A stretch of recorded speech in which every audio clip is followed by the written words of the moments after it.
네, 반갑습니다. 김정원입니다.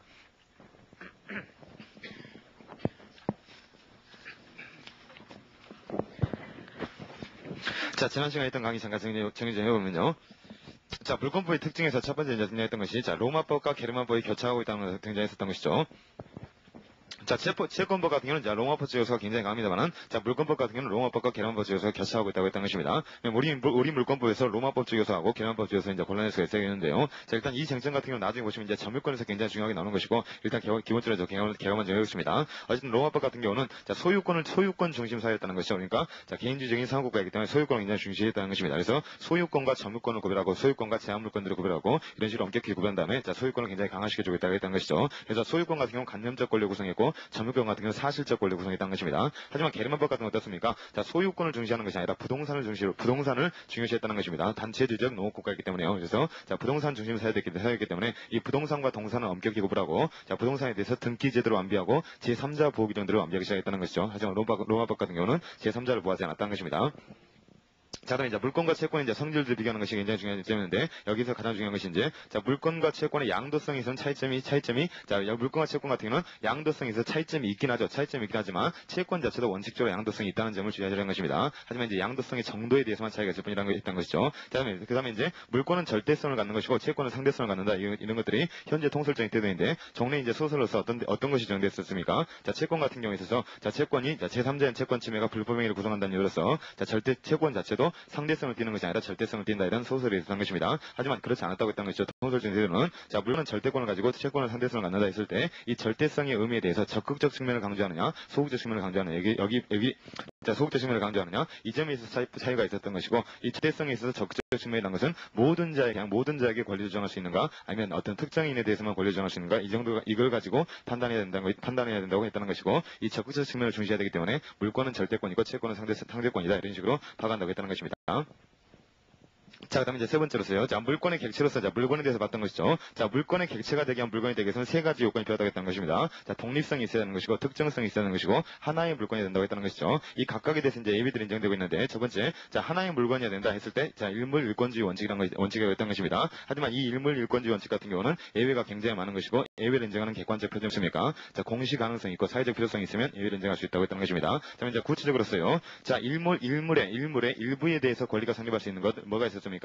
용익물권 같은 경우는, 자, 부동산 일부에 대해서도 성립할 수 있다고 했다는 것입니다. 그리고 여러 개의 물건에 대해서도 하나의 물건이 성립할 수 있다고 했다는 것이죠. 이것도 원칙적으로는 불가능하지만 예외적으로 특별 규정들이 있을 때 가능하다고 했다는 것이고, 그 특별 규정으로서, 자, 공장저당법과 재단저당법, 광업재단저당법, 이런 것들이 있다고 했다는 것입니다. 그리고 이제 여기서 중요하게 나왔던 것이 뱀장어 판례 있죠. 뱀장어 판례요. 저기 이 뱀장어 여러 마리에 대해서도, 자, 하나의 양도 물건을 설정할 수 있는 것이고, 뱀장어가 들고 난다 할지라도 그 특정성에 제한 특정성에 변함이 없다는 것, 이거 정리했을 겁니다.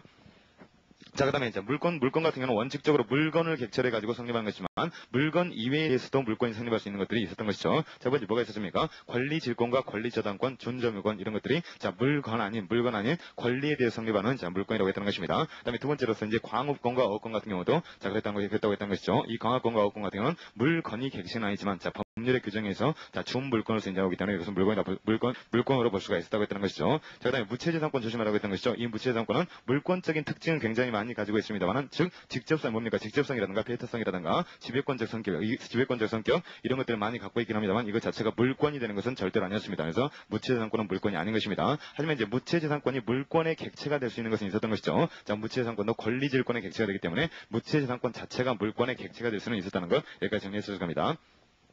자, 그 다음에 주물종물 이론이 있었는데요. 이 주물종물 이론에서 가장 핵심적인 것은, 자, 주물도 물건이고 정물도 물건이다. 따라서 주물종물 관계가 성립하면 두 개 이상의 물건이 있어야 된다고 했다는 것이죠. 한마디로 무슨 말입니까? 정물은 독립성이 있다는 것입니다. 자, 정물은 이제 독립성이 있다는 것, 이것 때문에 타점이 있는 건 뭐였습니까? 부합과 차이점이 있었다고 했다는 것이죠. 즉, 부합물 같은 경우는 요건상 독립성이 필요하죠. 독립성이 없어야지만이 부합이 되는 것이고, 그 효과에 있어서 부합이 되어버리면 한 개의 물건이 되지만 주물종물 관계는 한 개의 물건이 절대로 안 된다고 했다는 것입니다. 자, 그 다음에 이제 효과에서 가장 중요한 것이 주물이 처분되면 정물도 처분된다. 즉, 주물의 처분에 따른다. 이런 것들이 핵심적인 것이었고, 이 핵심적인 내용들이 세 가지 경우에 있어서 검토되었습니다. 소유권 관계하고 저당권 관계하고 질권 관계 세 가지 가지고 비교를 좀 했습니다. 자, 그 다음에 이 주물종물 이론이 권리 상호 간에도 유추정될 수 있었다고 했다는 것이죠. 즉, 주된 권리 처분되면 종된 권리도 처분될 수 있다는 것, 이 법리까지 유추정이 됐었습니다. 하지만 그렇지만 종된 권리가 물권일 때는 조심하라고 했다는 것이죠. 이 물권 같은 경우는, 자, 물권 변동이 성립 요건을 주기 때문에 인기가 반드시 있어야지 이전 때문에 이 물권 관계는 조심해야 되고 했었던 것이고, 자, 케이스를 들어가지고 설명한 적이 있을 겁니다.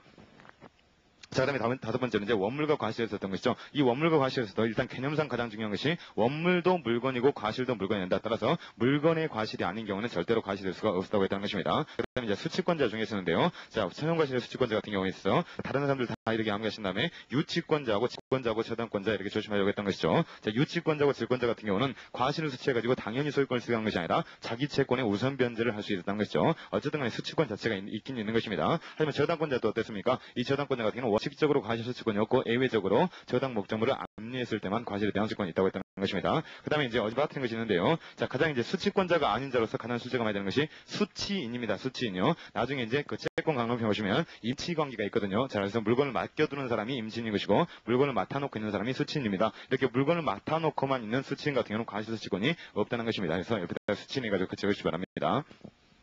자, 그다음에 토지 이제 정착물 쟁점이 있었는데요. 이 토지 정착물 같은 경우는 원칙적으로 토지의 구성 부분이기 때문에 원칙적으로 토지에 부합해가지고 토지와 별개의 소유권에 기재될 수 없다고 했다는 것인데 각각의 요건을 갖춘다면 그게 가능하다고 했다는 것이죠. 일단 건물 같은 경우는 우리 민법이 독립된 부동산으로 보이기 때문에 절대로 토지에 부합하는 일이 없고요. 그다음에 이제 수목 같은 건 어떻습니까? 두 가지 방법이 있다고 했다는 것이죠. 원칙적으로 토지에 부합하지만 수목 같은 경우는 임목 등기를 갖추거나 명인 방법을 갖췄을 경우 독립한 부동산으로 갖출 수가 있다고 했다는 것입니다. 하지만 임목법하고 명인 방법의 핵심적인 차이점은 무엇입니까? 임목법 같은 경우는 저당권도 설정할 수 있지만 자, 명인 방법을 갖춘 수목 같은 경우는 저당권을 설정할 수 없다고 했다는 것입니다. 그다음에 농작물이 굉장히 중요했던 것이죠. 이 농작물 같은 경우는 일반 법리가 적용되는 게 아니라 판례가 특이한 법리를 적용시키고 있다고 했다는 것입니다. 일단 경작자에게 즉 토지 소유권자에게 자, 경작물 소유권을 기속시키는 것이 아니라 경작자에게 소유권을 기속시키는데 이렇게 경작자에게 따로 소유권을 기속시킬 때도 자, 권원도 불필요하고 공시도 불필요한 것이고 즉 명인 방법을 갖출 필요도 없는 것이고 다만 이제 독립성은 필요하다고 해가지고 성숙한 농작물 필요가 있다고 했다는 것이죠. 자, 이랬을 때 효과로서는 어떻게 됐습니까? 독립한 부동산으로 다룬다. 여기까지 정했을 겁니다. 자, 그 다음에 이제 물권 법정지에 있었죠. 자, 물권 법정지에는 내용은 두 가지가 있었습니다. 자, 종류 강제하고 내용 강제가 있었다는 것이죠. 자, 임의로 새롭게 종류를 창설할 수 없는 것이고, 자, 인정되는 종류 하에서도 내용을 새롭게 창설할 수 있었다는 것이 있습니다. 자, 그 다음에, 자, 이 물권 법정지에 반하는 법률행위는 무효였던 것이죠. 그래서 물권 법정지에 반하는 법률행위는 무효이다. 그래서 185조 규정은 가행 규정이다고 정리했을 겁니다. 근데 이제 문제가 되는 것이 물권 법정지에 반하는 채권행위가 무효일 것이냐, 채권행위는 유효할 것이냐 문제가 있었는데, 통설적인 태도는 채권적 효력이 있다. 그래서 채권행위는 유효하다고 봤다는 것입니다. 하지만 여기 대해서 는 채권이 마저도 무효이다 이렇게 봤다는 것이죠. 자, 원시적 불능을 객체라고 이네요. 자, 그다음에 물권의 일반적 효력 변시켜가지고 우선적 효력과 물권적 청구권이 있었던 것이죠. 자, 물권의 우선적 효력 같은 경우는 물권 상호 간의 효력에 대해서 쟁점 네 가지 정리하시고 그다음에 채권과의 관계에 있어 원칙과 예외로서 세 가지로 정리하시면 됐을 겁니다. 그래서 원칙적으로는 언제나 성립 순위에서 물론하고 물권이 채권에 우선한다 이것이 원칙이지만 예외적으로 채권이 최우선하는 경우 세 가지 있었던 것이고 자, 물권과 동일하게 순위를 판단하는 건 네 가지가 있었을 겁니다. 이거 반드시 정리하시기 바랍니다.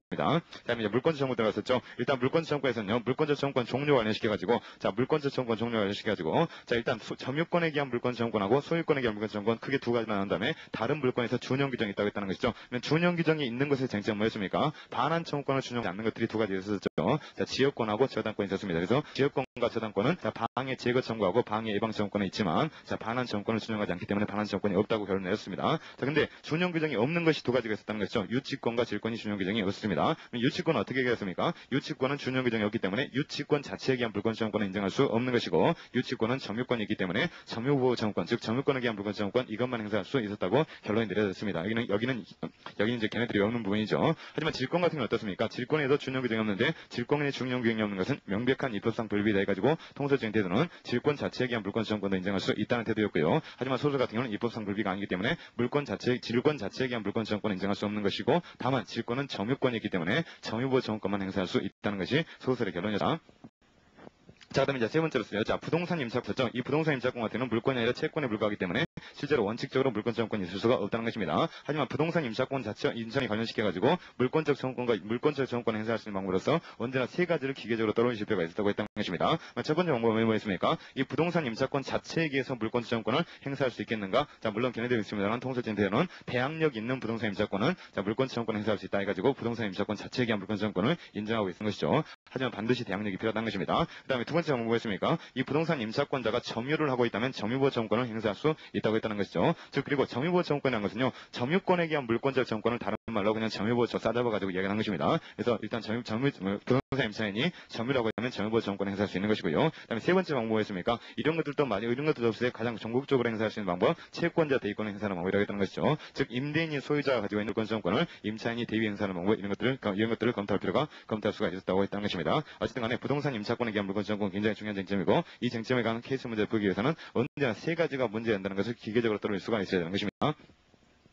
자, 그 다음에 이제 오늘 강의 들어가겠습니다. 자, 물권청권 요건 보겠는데요. 자, 301페이지 불법행위 기한 청구권과의 관계, 이것 관련시켜가지고, 자, 어제 나가던 보충자료 있지 않습니까? 거기 물권청권 요건 보겠습니다.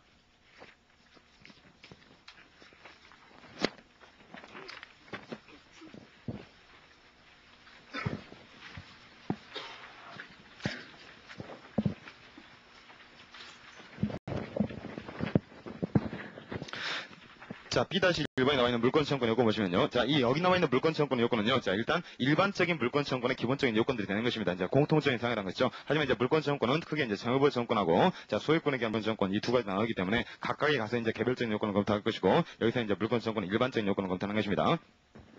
자, 일단 물권 정권 같은 경우는요, 케이스 문제로 출제 가능성도 굉장히 높은 것이고, 객관식 문제 같은 경우도 객관식 문제에서도 케이스로 출제 가능성이 굉장히 높습니다. 그래서 이 물권 정권의 요건 같은 경우는 기계적으로 좀 암기하실 필요하겠는데요. 자, 암기 자체가 어렵진 않은 것이죠. 첫 번째, 자, 물권 정권 행사하려면 권리자여야 된다는 거죠. 그 권리자는 누구겠습니까? 당연히 물권자여야 되겠죠. 그래서 주체는 침해된 물권의 정당한 소진이다. 즉, 침해된 물권의 정당한 권리자여야 된다. 물권이 있는 자여야 된다는 것이죠. 그 다음에 이제 두 번째 지점이 굉장히 중요한 것인데요. 이 권리자 인증 관련시켜가지고, 물권적 청구권만의 양도는 인정되지 않기 때문에 소유자가 소유권을 이전했을 경우는 더 이상 물권 정권을 행사할 수가 없다는 것입니다. 이것이 이제 69년 전원에서 판결인데요. 자, 어떤 판례냐면요. 아이고.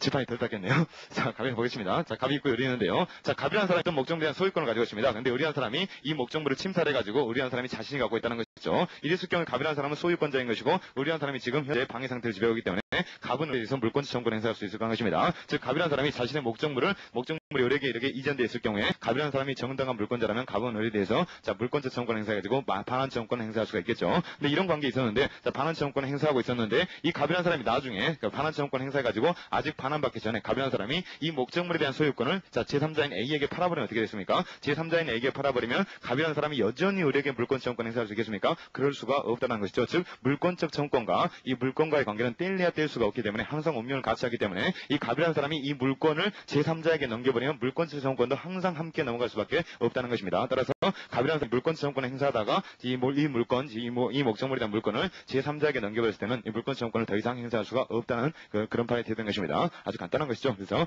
물권적 정권만의 독립적인 양도는 인정되지 않기 때문에 소유자가 소유권을 인정해보면 더 이상 물권적 정권을 행사할 수가 없는 것입니다. 따라서 이때 이제 물권적 정권을 행사할 수 있는 자는 누가 되겠습니까? 이 갑이라는 사람은 행사할 수 없는 것이고 새롭게 물권을 취득한 A라는 사람만 이 의뢰에 대해서 행사할 수가 있겠죠. 자, 이것이 쟁점이 되는 것입니다. 그리고 이 쟁점 같은 경우 좀 이따도 정리한 기회가 있을 겁니다. 자, 두 번째 상대방 요건 보시면요. 일단 그래서 자, 권리자는 물권자이다 이렇게 정하시면 되겠고요. 두 번째 그리고 현재도 물권을 가지고 있어야 한다 여기까지 정하시면 되겠죠. 그다음에 두 번째 상대방 보시면요. 방해 상태를 현재 지배하고 있는 자일 것 이것이 가장 출제가 많이 되는 것이죠. 자, 상대방은요. 방해 상태를 현재 지배하고 있는 자일 것 이런 사람만이 상대방이 될 수가 있다는 것입니다. 자, 물권 실현을 방해하고 있는 자, 현재 방해하고 있는 자 이런 사람만이 상대방이 되는 것이지 과거에 방해하고 있었던 자, 현재는 방해하고 있지 않지만 과거에 방해하고 있었던 자 상대방이 되는 것입니까? 절대로 될 수가 없다는 것입니다. 따라서 그 두 번째를 보시면요. 자, 원래 침해자 이 사람은 상대방이 될 수가 없다는 것이죠. 즉 원래 침해자는 지금도 침해하고 있으면 당연히 상대방이 되는데 이 원래 침해자 같은 경우는 현재 방해하고 있지 않다면 절대로 물권적 청구권의 상대방은 될 수가 없다는 것입니다. 자, 무슨 말이냐면요. 케이스 잠깐 들어보십니다. 자, 갑이라는 사람이 있고 이제 의리한 사람이 있는데요. 갑이라는 사람의 목적물을 의리한 사람이 이제 자, 의리한 사람이 훔쳐갔습니다. 자, 동산을 해보겠습니다. 자, 갑이라는 사람이 가지고 있는 이 동산을 자, 의리한 사람이 훔쳐가지고 자기 점유하에 있다는 것입니다. 그러면 이런 상태에 있다면 갑이라는 사람은 의리에 대해서 물권 청구권을 행사할 수 있겠습니까? 없습니까? 물권적 청구권을 행사할 수 있다 없다는 요건을 검토해야 되는 것이고 첫 번째 요건은 뭡니까? 갑이라는 사람이 정당한 물권자인가 물권자가 아닌가 이거 봐야 되겠죠. 일단 갑이라는 사람이 정당한 물권자입니까? 당연히 물권자인 것이죠. 즉 의리한 사람이 목적물을 훔쳤을 때 의리에게 소유권 이전자가 이럴 리는 없다는 것이죠. 즉 동산 물권 변동 같은 경우에도 자, 물권에게 플러스 인도가 있어야 되기 때문에 물권에 선행이 없이 우리에게 점유만 유전됐기 때문에 갑이라는 사람은 소유권을 상실하지 않는다는 것이죠. 그래서 첫 번째 요건, 권리자 요건, 갑이라는 사람은 정당한 물권자가 되는 것입니다. 그다음에 두 번째 요건은 의리한 사람이 방해 상태를 현재 지배하고 있는가, 이걸 봐야 되는 것인데, 방해 상태를 현재 지배하고 있다는 것이죠. 즉 의리한 사람이 이 목적물 점유를 가지고 있으니까요. 따라서 갑이라는 사람은 의리에 대해서 물권적 청구를 행사해가지고 반환 청구권을 행사할 수가 있다는 것입니다. 이것이 이제 그렇죠 케이스인 것이고, 자 이랬는데 의리한 사람이 자 갑의 목적물을 훔쳐가지고 자기 점유하에 있었는데, 의리한 사람이 아직 물권적 청구권을 행사당하기 전에 의리한 사람이 이 목적물을 제3자인 병에게 팔아버렸다는 것이죠. 양도를 했다는 것입니다. 양도를 해가지고 점유까지 이전을 시켜주고 있습니다. 즉 의리한 사람이 점유하고 있는 것이 아니라 병에게 점유가 이전돼 있다는 것이죠. 이렇게 됐을 때 갑이라는 사람은 누구에게 물권적 청구권을 행사할 수 있겠는가, 이것이 문제라는 것입니다. 자 그러니까 원래 침해자는 의리지만 의리한 사람은 현재의 목적물을 가지고 있습니까? 그렇지가 않다라는 것이죠. 즉 물권적 청구권은 원래 침해한 자를 제재하기 위한 것이 아니라 물권을 실현하기 위한 것이기 때문에 이 물권에 대한 객체가 누구에게 있는가, 이런 것들이 중요한 것이고, 의리한 사람은 현재 방해 상태를 절대로 지배하고 있는 않기 때문에, 과거에는 방해 상태를 지배했지만 현재는 방해 상태를 지배하고 있지 않기 때문에 의리한 사람은 절대로 물권 청구권의 상대방이 될 수가 없는 것이고, 언제나 물권 청구권 상대방은 이 병이라는 사람이 상대방이 된다는 것이죠. 즉 병이라는 사람은 현재 방해 상태를 지배하기 때문에 이 갑이라는 사람은 의리에서가 아니라 병에 대해서만 물권적 청구권을 행사할 수가 있다는 것입니다. 자 이것이 원칙이고요. 자 그다음에 여기서 이제 중요한 쟁점이 등장하는 것이죠. 이때 그러면 불법행위에 의한 손해배상 청구권은 누구에게 행사할 수가 있겠는가, 이것이 문제가 되는 것이죠. 언제나 불법상 책임 청구 방법은 두 가지가 있다고 했다는 것이죠. 계약상 책임하고 불법행위 책임 두 가지가 있는데, 일단 물권적 청구, 물권 파트이기 때문에 일단 물권적 반환 청구를 행사할 때는 물권 청구를 행사할 수 있는 것이고, 계약상 책임을 청구할 수가 없겠죠. 계약관계가 도수니까요. 자 돈놈이니까요. 자, 그럼 이제 불법행위에 의한 손해배상 청구, 이것도 책임 청구 방법으로 넣을 수가 있을 것인데, 이때 갑이라는 사람은 누구에게 불법행위에 의한 손해배상 청구권을 행사해가지고 손해를 정부받을 수가 있겠습니까? 이 불법행위에 의한 손해배상 청구권이라는 것은 물권의 실현과는 전혀 무관한 것이죠. 손해가 발생했을 때 이 손해를 전부하는 제도이기 때문에 언제나 고의과실이 있는 자, 즉 위법한 행위를 한 자, 즉 가해 행위를 한 자에 대해서 불법행위에 의한 손해배상 청구를 할 수가 있다는 것입니다. 따라서 이 케이스에서 이 갑이라는 사람에게 직접 가해행위를 해가지고 손해를 끼친 자는 누가 되는 것입니까? 이 의리라는 사람이 가해행위를 해가지고 손해를 끼치게 되겠죠. 따라서 갑은 불법행위에 의한 손해배상 청구권은 의리에게 행사할 수가 있다는 것입니다. 물론 병이라는 사람도 불법행위에 의한 손해배상 청구권의 상대방이 될 여지는 있는 것이죠. 어떤 경우가 되겠습니까? 이 병이라는 사람도 의리한 사람이 이걸 목적물을 훔쳤고 여기에 대해서 고의과실이 있고 또 갑이라는 사람이 이 물권 청구권을 실현해가지고 반환받아가는 것을 방해하기 위해서 병이라는 사람이 이 목적물을 샀다라면, 이런 특수한 사정이 있다라면 병에게도 행사할 수가 있겠죠. 물론 을도 상대방이 되는 것이고 병도 상대방이 되는 것입니다. 불법행위 상대방이요. 그래서 이 을과 병이라는 사람이 공동 불법행위자가 될 수가 있겠죠. 하지만 이것은 극히 드문 경우인 것이고, 원칙적으로 침해자가 불법행위에 의한 손해배상 청구권의 상대방이 되는 것이고,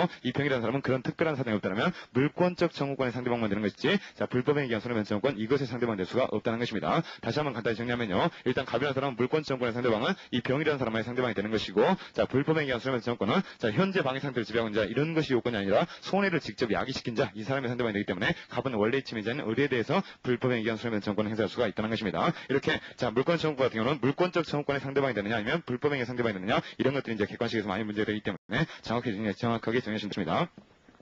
그래서 물권 청구권은 언제나 방해 상태를 현재 지배하고 있다는 것이고, 원래 침해자는 현재 방해 상태를 지배하고 있지 않다면 절대로 물권 청구의 상대방이 될 수 없고, 이 자에 대해서는 불법행위 책임 청구만 가능하다는 걸 정해주시면 되겠습니다. 그다음에 세 번째를 보시면요. 자 반환 청구 당시 직접 점유자, 간접 점유자 모두에게 청구 가능하다. 이것도 굉장히 중요한 것입니다. 즉 직접 점유자에게만 청구할 수 있는 것이 아니라 간접 점유자에게도 청구할 수 있다는 것인데요. 자 간접 점유자에게 왜 청구할 수 있겠습니까? 간접 점유자 같은 경우는 현재 점유하고 있지는 않지만 간접 점유를 하고 있다는 것이죠. 즉 간접 점유라는 것도 현재 방해 상태를 지배하고 있는 경우라고 볼 수가 있다는 것입니다. 그래서 간접 점유만 있다 할지라도 방해 상태를 지배하고 있기 때문에 직접 점유자뿐만 아니라 간접 점유자 모두에게도 청구할 수가 있다는 것입니다. 이 말은 무슨 말이냐면요. 자 케이스 잠깐 바꿉니다. 자 이럴 경우에 의리한 사람이 갑으로부터 목적물을 훔쳐가지고 방금 그 케이스는 의리한 사람이 병에게 아예 목적물을 팔아버렸죠. 양도를 해가지고 이 의리한 사람이 이제 자 더 이상 이렇게 방해 상태를 지배하고 있지 않았다는 것입니다. 하지만 이때 의리한 사람이 병에게 팔아버린 것이 아니라 임대만 해줬다. 임대만 해줬다 보겠습니다. 그러면 의리한 사람은 임대인, 병이라는 사람은 임차인이 되겠죠. 이렇게 임대해버리면 이 의리한 사람은 임대인은 간접 점유자가 되는 것이고,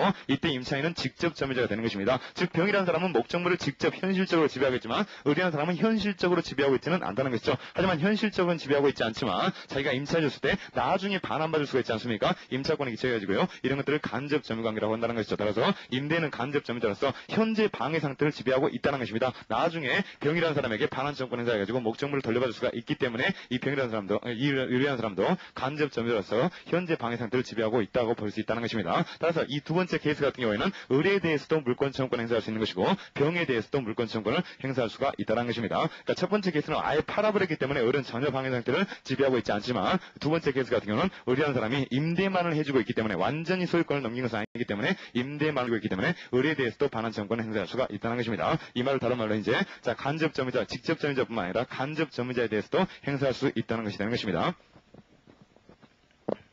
자, 그다음에 네 번째 나와 있는 것은요, 지금 볼 건 아닌데 나중에 이제 정유보호 청구에서 볼 건데요. 자, 정유보호 청구의 상대방 같은 경우는 악의의 특별 승계에게만 가능하다는 제한이 있다는 것입니다. 즉, 정유보호 청구 같은 경우는 자, 소유권에 기한 물권 청구보다 굉장히 효과가 약해가지고요. 자, 목적물의 점유를 침탈한 자가 다른 사람에게 넘겨줘봤을 때, 승계를 해봤을 때, 그 승계를 받은 자가 선의자라면 그 사람에 대해서는 정유보호 청구권을 행사하지 못한다는 제한이 있다는 것입니다. 따라서 악의의 특별 승계가 가능한 제한이 있다는 것, 이걸 이해하시는 것이고, 이 관계는 나중에 이제 정유보호 청구 생각을 하도록 할 겁니다. 자, 하여튼간에 이 상대방 문제가 그 케이스를 가장 실제로 본 것이고, 자, 상대방 문제에 대한 케이스가 밑에 나와 있는 물권 청구권 사례 보충 나와 있지 않습니까? 이 사례 보충에서 1번 케이스하고 2번 케이스 방금 했던 것이 제가 방금 풀었던 이런 케이스들인 것입니다. 그러니까 자, 공부하실 때 이거 참고하시면 되겠습니다. 그다음에 세 번째는요, 자, 순수한 객관사항인데요. 세 번째 요건입니다. 자, 물권의 내용이 실현이 침해되거나 침해될 우려가 있어야 한다. 즉, 물권 내용의 실현이 침해되었거나 침해될 우려가 있어야 하는 것입니다. 자, 따라서 물권 이제 객관식 문제 하나 나오는데요. 자, 물권적 정권은 물권의 존재로부터 당연히 발생한다. 이건 틀린 문제가 되는 것입니다. 즉, 물권의 내용이 침해되거나 침해될 우려가 있어야지 발생할 수 있는 것이지 물권만 있다고 그래가지고 당연히 물권 청구권이 발생하는 것은 절대로 아니라는 것입니다. 자, 그다음에 두 번째 요건은요. 자, 물권적 청구권 행사하기 위해서는 언제나 현실적인 물권의 침해가 있어야 한다. 이거 틀린 문장입니다. 왜 그렇습니까? 현실적인 침해가 있는 경우도 가능하지만 현실적인 침해가 없고 다만 이제 침해 우려가 있는 경우 어떻습니까? 침해 우려만 있어도 방해 제거 청구권이 뭡니까? 방해 예방 청구권이 가능하다는 것이죠. 따라서 언제나 때 들어있다는 것입니다. 즉, 물권 청구권 행사하기 위해서는 현실적인 물권의 침해가 있으면 되는 것이고, 하지만 현실적인 물권의 침해가 없다 할지라도 침해 우려만 있어도 가능하기 때문에 언제나라는 문제 때문에 틀린 문제가 되는 것입니다. 그래서 언제나 물권의 내용의 실현이 침해되었거나 침해될 우려가 있을 때 언제든지 행사할 수가 있다는 것입니다. 그리고 침해 우려만 있어도 가능한 것이고 반드시 손해가 생겨야 되는 거 아닌 것입니다. 이 손해가 생길 필요도 없다는 거. 하지만 불법행위에 기한 손해배상 청구권 행사할 때는 손해가 생겨야 되는 것이죠. 조금 이따 이제 바로 밑에서 자, 불법행위에 기한 손해배상 청구권하고 물권적 청구권의 차이점이 무엇이겠는가, 이 두 가지를 생각할 것인데요. 어쨌든 간에 자, 반드시 손해가 생길 필요도 없다는 것입니다. 물권적 청구권 행사할 때는 그 요건으로서 손해 발생의 요건은 절대로 아니라는 것입니다. 그다음에 네 번째, 침해자의 고의 과실은 불필요하다. 굉장히 중요한 것이죠. 사실 이제 이 파트 같은 경우 가장 쉬운 문제로서 이 침해자의 고의 과실은 불필요하다는 것이 가장 출제가 많이 되고 있습니다. 자, 침해자의 고의 과실은 불필요하다. 따라서 아까 이 케이스에서 이 의리한 사람이 이제 동놈이기 때문에 이 사람에 대해서는 당연히 고의 과실도 있기 때문에 당연히 물권 청구권을 행사할 수가 있는데, 혹시 의리한 사람이 갑의 소유인지를 모르고 선이 무과실로 갑의 소유인지 모르고 의리한 사람이 이 목적물을 가져가 버렸다. 이랬을 때 갑은 을에 대해서 물권적 청구권을 행사할 수 있습니까? 가능하다는 것입니다. 물권적 청구권은 나쁜 사람을 제재하는 것이 아니라 물권을 복귀받는 것, 즉 물권의 내용을 실현하기 위해 생산하기 때문에 나쁜 사람이 필요는 없다는 것이죠. 상대방 자체가요. 그래서 물권 청구권에서는 자, 침해자가 고의 과실이 있을 필요가 절대로 없는 것입니다. 자, 이것이 불법행위의 가장 핵심적인 차이점이 된다는 것이죠. 그럼 불법행위하고 물권 청구권의 차이점이 무엇이겠는가? 이걸 이제 간단하게 두 가지를 보시면요. 첫 번째 방금 봤듯이 자, 침해자의 고의 과실이 불필요한 것입니다. 즉 불법행위 같은 거 어떻습니까? 불법행위 같은 건 750조 일반 요건을 갖춰야 되기 때문에 반드시 가해자에게 고의 과실이 있어야 되는 것이죠. 하지만 물권 청구권 같은 경우는 고의 과실이 불필요한 것입니다. 그다음에 두 번째는 아까 위에서 본 것입니다만은 손해 발생이 필요하냐, 손해 발생이 필요하지 않느냐, 이것이 문제인데요. 자, 물권적 청구권 같은 경우는 가해자가 가해 행위를 가지고 이때 손해가 발생할 필요가 없다는 것입니다. 물권자에게 손해 발생은 불필요한 것입니다. 하지만 불법행위에 기한 손해배상권은요, 가해 행위만 있고 손해가 발생하지 않았다. 이래서 이거 어떻습니까? 이런 경우는 절대로 불법행위에 기한 손해배상 청구를 할 수 없는 것입니다. 현실적으로 손해가 발생해야지만이 손해배상을 청구할 수 있는 것이지, 가해 행위만 있다 해가지고 곧바로 손해배상 청구권이 발생하는 것은 아니라는 것입니다. 750조 일반 요건이 자, 고의 과실에는 가해가 있고 위법성이 있어야 되는 것이고 손해가 발생해야 되는 것이고 가해행위하고 손해 사이에 인과관계도 있어야 되기 때문에 이 모든 요건을 다 충족해야 되기 때문에 불법행위와 손해배상 청구는 손해가 반드시 발생해야 된다는 것이죠. 따라서 핵심적인 차이점 두 가지를 정리하시면 되겠는데, 자, 불법행위는 고의 과실도 필요하고 자, 불법행위는 손해 발생이 필요하다. 하지만 물권적 청구권은 이런 것들이 필요가 없다는 걸 정확히 정리하시면 되겠습니다. 그리고 이 물권적 청구권하고 불법행위에 기한 손해배상 청구권 같은 경우는 자, 어떻습니까? 법적 영역관계입니까? 절대로 참고로 그렇지 않습니다. 양자를 한꺼번에 청구할 수가 있다는 것이죠. 이것도 선택적 경합관계도 아닌 것입니다. 양자 제도는 전혀 별개이기 때문에 물권적 청구권을 행사하면서 손해가 있다면 손해배상도 함께 병존해가지고 청구할 수가 있다는 것입니다. 이건 전혀 별개의 권리이기 때문에 두 가지를 병존해가지고 청구할 수가 있는 겁니다. 자, 그 다음에 이제 어떤 간에 이 물권청구 요건 같은 경우는 권리자, 상대방 그리고 자, 침해 또는 침해 오류가 있을 것 이것 정도는 정확하게 암기해 주시기 바랍니다. 자, 그 다음에 이제 301페이지 넘으시면요. 자, 5번 보시면 이제 불분명한 손해배상권과 관계 나뉘는데요. 이거 방금 제가 정리했듯이, 자, 고의과실을 요건하지 않는다. 그리고 손해 발생이 필요한가, 손해 발생이 필요하지 않는가. 이 점에 대신 제시가 있었습니다. 자, 그 다음에 마지막 문장 보시면요. 자, 그런데 물권의 침해가 고의과실에 의한 경우에는 양청권이 동시에 발생하여 병존할 수 있다. 방금 설명한 것이죠. 이것은 선택 경합 관계가 아니라 선택이 가지고 하나 청구하면 나머지 청구하지 못하고 이런 관계가 아니라 병존할 수가 있기 때문에 이때 권리를 양자를 함께 행사하거나 또는 선택적으로 행사할 수 있다. 자, 자유롭다는 것입니다. 선택적으로 행사해야 되는 것이고 함께 행사해도 된다는 것이죠. 언제나 권리자의 자유로서 함께 행사해야 되는 것이고 선택적으로 행사할 수도 있다는 것입니다. 자, 그 다음에 이제 요건 증명하시고 이제 성질 보겠습니다.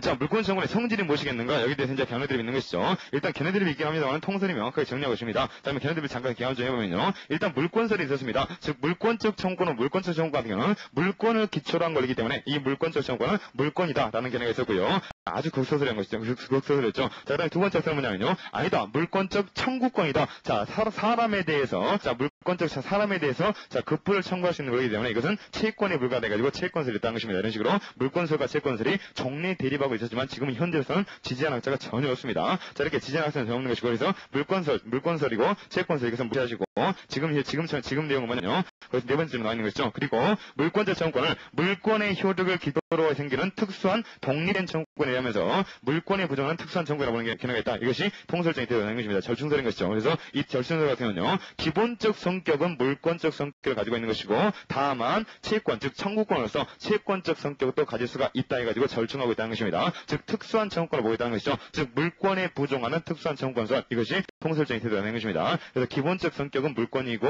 다만 이제 청구권적 성격을 갖고 있기 때문에 이 정도 한에서 채권 규정이 요추정될 수 있다 해가지고 특수한 청구권을 보고 있다는 것입니다. 어쨌든 간에 그러면 이 성질에 대한 견해에 대해서는요. 이것 자체가 성질에 대한 견해에 대해서 채권설, 물권설 이런 것이 있다. 이것 자체가 중요한 것이 아니라 일단 통설적인 태도를 정확하게 이해하고 이걸 정확하게 이해한 다음에 어떤 측면에서 물권적 측면을 갖고 어떤 측면에서 채권적 측면을 갖는가 이런 것들을 정확히 보시면 되겠습니다. 일단 기본적으로 물권적 성격을 갖고 있기 때문에 자, 소멸시에 걸리지 않는다는 것이 기본적인 태도가 되겠죠. 하지만 이제 제한 물권에 기한 물권 청구 같은 경우는 소멸시에 걸리느냐 걸리지 않느냐 여기에 대해서 견해들이 있었습니다만은 소유권에 기한 물권 청구 같은 경우는 통설과 파리가 일치해가지고 자, 소멸시에 걸리지 않는다고 했다는 것이죠. 그래서 물권 청구의 물권적 성격을 반영하고 있는 것입니다. 자, 그러면 이 물권적 성격을 반영하고 있는 것은 그다지 중요하지 않은데 자, 이것이 채권적 성격도 가지고 있다 해가지고 이 채권적 성격 때문에 채권법에 관한 규정들이 어느 정도 유추 적용되는 것이 있고 적용되지 않는 것들이 있거든요. 이 두 가지를 명확히 정의하는 것이 중요하다는 것입니다. 그래서 이제 그것이 특이성 파트에 나와 있는 것이죠. 보겠습니다. 첫 번째요. 자, 물권을 침해하는 모든 가능점 침해자에게 물권 청구는 행사할 수 있는 것이지만 구체적으로는 특정인에 대하여 행위를 청구하는 것을 내용을 한다. 왜 그렇게 씁니까? 침해한 자, 방해 상태를 지배하고 있는 자에 대해서 청구하는 것이죠. 따라서 구체적으로는 특정인에 대해서 청구하는 것을 내용을 한다는 것입니다. 이것이 물권적 청구권의 채권적 성격이 되겠죠. 즉 청구권적 성격이요. 따라서 이것 때문에 채권법상의 일부 규정이 물권적 청구권에 성립하지 않아 유추 적용될 수 있다 하고 나왔던 것입니다. 조그만 것이 뭐라 하십니까? 채권의 이행 지체에 관한 규정 그리고 채무 변제에 관한 규정 거기 옆에 적어주기를 수령 지체에 관한 규정 이 세 가지 정리하시기 바랍니다. 채권의 이행 지체에 관한 규정, 채무 변제에 관한 규정, 수령 지체에 관한 규정 이런 규정들이 자 성질상 적용될 수가 있다는 것입니다. 그리고 이런 것들은요. 일단 교수님께서는 이행 지체 규정이라든가 수령 지체 규정이라든가 변제에 관한 규정들이 적용된다라고만 끝내버리시고 그 후에 논의를 안 하시거든요. 하지만 우리는 절대로 그렇게 공부하시면 안 되는 것입니다. 그러니까 물권적 청구권에 있어서 자 케이스 문제가 굉장히 출제가 많이 될 가능성이 있는 것입니다. 그러니까 물권 청구 같은 경우는요. 객관식 문제로 출제가 될 때도 케이스 문제가 많이 출제되는 것이고 아주 간략하게요. 객관식 문제로 출제되는 케이스는 기본적으로 이런 케이스 되는 것이죠. 기본적으로 자 물권을 누가 침해했고 누가 양도했다, 임대했다 있을 때 누가 물권자이고 누가 물권 청구의 상대방인가 이런 것들 문제예요. 그리고 물권자가 뭐 소유권을 넘겨버렸다, 누가 물권 청구를 행사할 수 있겠는가? 당연히 소유권스럽게 양수반 자가 행사할 수 있겠죠. 이렇게 간단한 케이스 문제로 출제되는 것이 첫 번째 케이스 유형이 되는 것이고요. 자 기본적으로 유형은 세 가지가 있거든요. 자 이것이 이제 첫 번째 케이스 유형이 되는 것이고 방금 확인한 것입니다. 그리고 이것은 물권 청구 사례보 중에서 1번하고 1번하고 2번을 참고하시면 될 겁니다. 두 번째 케이스 유형은 뭐냐면요. 두 번째 케이스 유형은 진짜 2차 시험 케이스 유형인데 이 두 번째 케이스 유형이 이 쟁점하고 즉 채권 규정을 적용한 유추형하는 문제 있지 않습니까? 이 쟁점하고 연결된 가능성이 굉장히 크다는 것입니다. 그래서 이 케이스를 반드시 이제 풀어봐야 되겠고요. 그다음에 이제 세 번째 케이스 유형은 조금 이따 이제 또 중요하게 볼 비용 부담하고 물권 청구의 번지점 문제입니다. 이런 식으로 물권 청구 같은 경우는 케이스 문제 출제 가능성이 굉장히 많기 때문에 여러분께서 언제나 아까 요건 강조했지 않습니까? 자, 2차 시험에서 케이스 문제가 된다면 언제나 요건을 쭉 써야 되는 것이죠. 요건 쭉 써가지고 이 요건이 부합되는가 부합되지 않는가를 반드시 써줘야 되기 때문에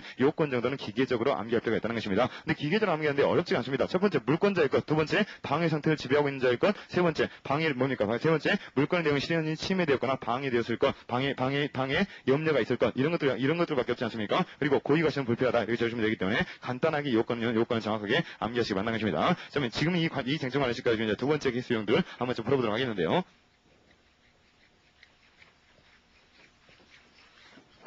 자, 이것들도 실제로 굉장히 중요한 쟁점이긴 합니다만 교수님께서 이제 교과서에서 많이 논의를 안 하시는데요. 제가 케이스 좀 만들어 보겠습니다.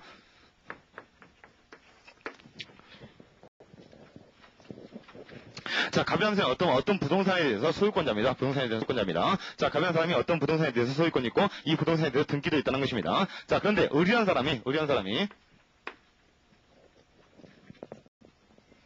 자, 의리한 사람이, 자, 이 갑이라는 사람에게 등기도 돼 있고, 자, 소유권자, 갑이라는 사람에게 소유권이 있음에도 불구하고, 의리한 사람이 자기가 이 부동산에 대한 소유권자인지를 착각을 했다는 것입니다. 이 착각하게 된 원인은 이제 여러 가지가 있을 수 있겠죠. 자기가 뭐 상속을 받은 거 아니면 자기가 산주를 하는데, 자, 그 매매가 모였다든가, 이런 여러 가지 사유가 있을 거라는 것입니다. 근데 그런 걸 불문하고, 어쨌든 간에 의리한 사람이 이 목적 부동산이 자기 것인 줄 알고, 자기가 이렇게 점유를 하고 있었다는 것입니다. 그러니까 갑이라는 사람으로부터 이 의리한 사람에게 점유가 이전됐다는 것이죠. 갑이라는 사람이 등기부상 소유자이긴 하지만 이 목적물 관리를 소홀히 하고 있는 점을 당하고 이 의리한 사람이 자기 것인 줄 알아가지고 이 목적물에 대한 점유를 시작하고 있다는 것입니다. 이 목적물 주택 해볼까요? 구체적으로요. 자, 주택 건물 해보겠습니다. 이 주택을 이제 의리한 사람이 점유하고 있다는 것이죠.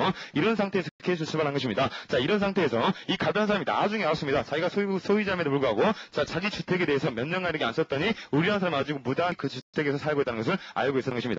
그리고 의리한 사람의 점유를 기본적으로 자, 선의점유이고 자주점유라고 해보겠습니다. 자기 건지 알고 또 해보겠습니다. 선의점유라는 것은 자기에게 점유 권한이 있었다고 오신한 것이고 자주점유라는 것은 소유 의사로서 하는 점유가 되는 것입니다. 자주점유하고 반대말이 타주점유인 것이죠. 타주점유는 소유 의사 없이 그냥 점유하는 것이고 자주점유는 소유할 의사가 있이 점유하는 것입니다. 여기 의리점유를 선의점유, 자주점유, 선의점이고 자주점유로서 전제를 좀 해보겠습니다.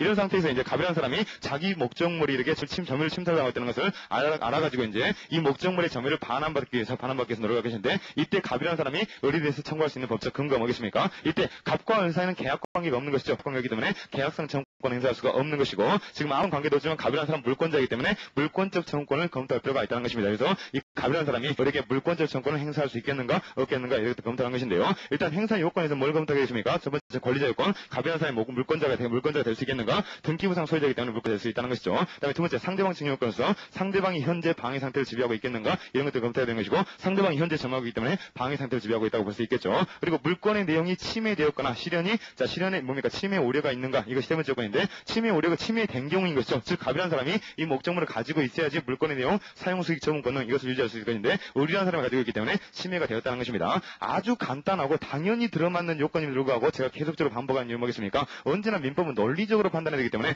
대충 봐가지고 저놈이 나쁜 놈이니까 될 것 같다 이렇게 생각하시면 안 된다는 것입니다. 그러니까 요건 같은 경우는 엄격하게 아주 당연한 요건 같은 경우도 떠올릴 때는 공부할 때는 반드시 권리자 상대방 그리고 자, 그 나머지 요건들 반드시 떠올릴 필요가 있다는 것입니다. 그 다음에 또 검토할 게 뭡니까? 이때 자, 이 의리한 사람에게 선의점이고 자주점이고 이 사람의 과실까지 없었다. 이랬을 경우에 물권청을 행사할 수 있습니까? 행사할 수 있다는 것이죠. 따라서 소극적 요건으로서 네 번째까지 의리한 사람에게 고의 과실이 없다 할지라도 물권적 청구권의 상대방이 될 수 있다까지 정확하게 봐주셔야 하는 것입니다. 그러면 이런 요건들 전부 다 갖췄기 때문에 갑은 의리에 대해서 물권적 청구권을 행사할 수 있다라고 결론을 내리셔야 되겠죠. 자, 그 다음에 또 중요한 것이 뭐냐면요. 물권적 청구권 케이스에서 언제나 연결될 수밖에 없는 쟁점들. 제가 이런 것들 강조했던 것이죠. 어떤 쟁점이 떠오르면 그 쟁점과 반드시 연결된 쟁점들이 민법 같은 경우는 굉장히 많이 떠오르겠다는 것입니다. 이런 식으로 물권적 청구권이 인정되고 상대방이 그 의무자가 됐을 때 반드시 그 다음에 항상 검토해야 될 논점이 권리남용 논점입니다. 권리남용이요. 즉 이 경우에 물권적 청구권 행사가 인정된다 할지라도 이 사람의 물권적 물권청구 행사가 권리남용이 되겠는가 되지 않겠는가를 반드시 검토를 해줘야 된다는 것입니다.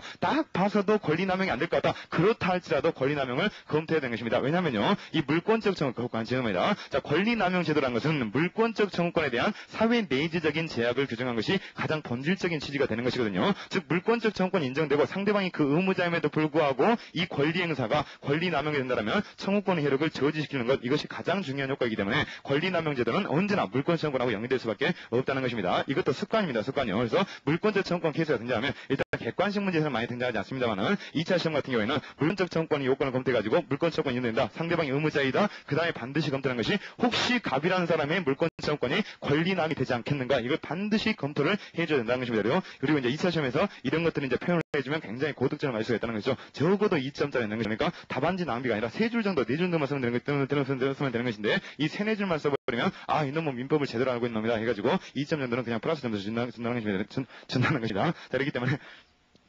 그렇기 때문에 반드시 이제 물권적 청구권 하면 반드시 떠올려야 될 것이 권리남용 내점으로 항상 연결을 시킬 필요가 있다는 것이죠. 하지만 이런 케이스 같은 경우는 이제 권리남용이 성립할 여지는 없겠죠. 권리남용이 성립할 여지가 없다고 해서 검토하지 않는 것이 아니라 권리남용을 한번 검토해보겠다. 물권적 청구권 같은 경우는 사회 내재적 제한 때문에 권리남용하고 항상 연결되기 때문에 권리남용을 검토할 필요가 있고, 권리남용은 주관적 요건, 객관적 요건이 필요한데 이 주관적 요건이 필요한 여부에 대한 견해들이 있다. 그리고 객관적 요건 같은 경우는 사회 내재적 관계를 열어야 된다.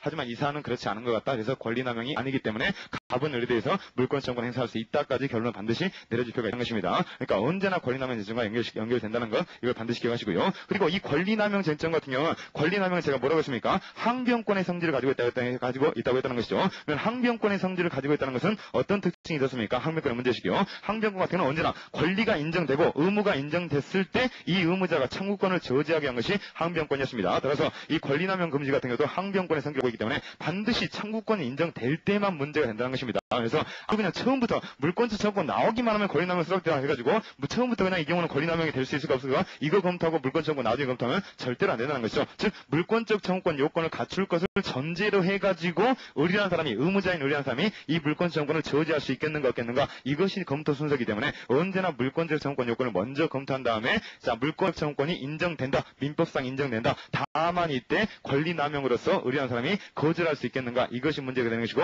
그 뒤에 검토할 필요가 있다는 것입니다. 이것은 이제 여기서 이 쟁점에서 많이 중요한 쟁점은 아닙니다만 언제나 연결될 수 있는 쟁점이기 때문에, 물권적 청구권에서 연결될 수 있는 쟁점이기 때문에 항상 이렇게 습관적으로 물권적 청구권 요건 검토한다면 권리남용을 이렇게 떠올리셔야 되는 것입니다. 어쨌든 간에 이제 갑이라는 사람 머리에 대해서 물권 청구를 행사할 수 있고, 갑이라는 사람의 권리 행사가 이제 이 경우에는 사회 내재 관계를 일사했다 보기 힘들겠죠. 그래서 갑이라는 사람의 의리에 대해서 행사할 수 있는 것은 권리남용이 아니다. 따라서 청구권이 인정된다까지가 이제 기본 케이스가 되는 것입니다. 자, 근데 이제 케이스를 좀 더 등장을 시켜봐야 되겠죠. 자, 이런 식으로 갑이라는 사람 어린이에 대해서 자, 목적을 어린이에 대해서 자, 소유권에 기한 물권청구를 행사해가지고 반환 청구권 행사할 수가 있다는 것입니다. 자, 그런데 어떤 사정이 있었냐면요. 자, 갑이라는 사람이 어린이에 대해서 물권적 청구권을 행사했습니다. 자, 다 돌려달라, 반환해달라 해가지고 의리에게 행사를 했습니다. 근데 의리라는 사람이 이 반환 청구에 응하지 않고 계속 거부합니다. 계속 거부한다는 것이죠. 이 거부 적부합니까? 적부하지 않은 것이죠. 적부하지 않다 무슨 말입니까? 이행을 지체하고 있다는 것이죠. 그렇지 않겠습니까? 이 갑이라는 사람 의리에 대해서 자, 청구를 했다면 의리라는 사람 목적물을 넘겨줬는데 이행을 지체하고 있다는 것입니다. 자, 근데 이 이행 지체라는 것은 채권법 규정에 나와 있는 거죠. 근데 아까 뭐였습니까? 물권적 청구 행사할 때는 이행 지체에 관한 법리가 유추용될 수가 있다고 했다는 것이죠. 그래서 갑이라는 사람이 의리에게 자, 청구를 했음에도 불구하고 이행하지 않은 것은 이행 지체가 될 수가 있다는 것입니다. 근데 이거 이행 지체가 된다라고 판단할 때도요. 사실 이제 여기서는 채권법이 아니기 때문에 간단히 봐버렸습니다만 일단 이것도 꼼꼼하게 봐야 되는 것입니다. 왜 그럽니까? 자, 채권에 있어서 이행 지체 시점은 채권의 종류에 따라 가지고 나눠지고 있다는 것이죠. 따라서 확정기한부 채권 같은 경우는 확정기한이 도래한 때 이것이 원칙인 것이고,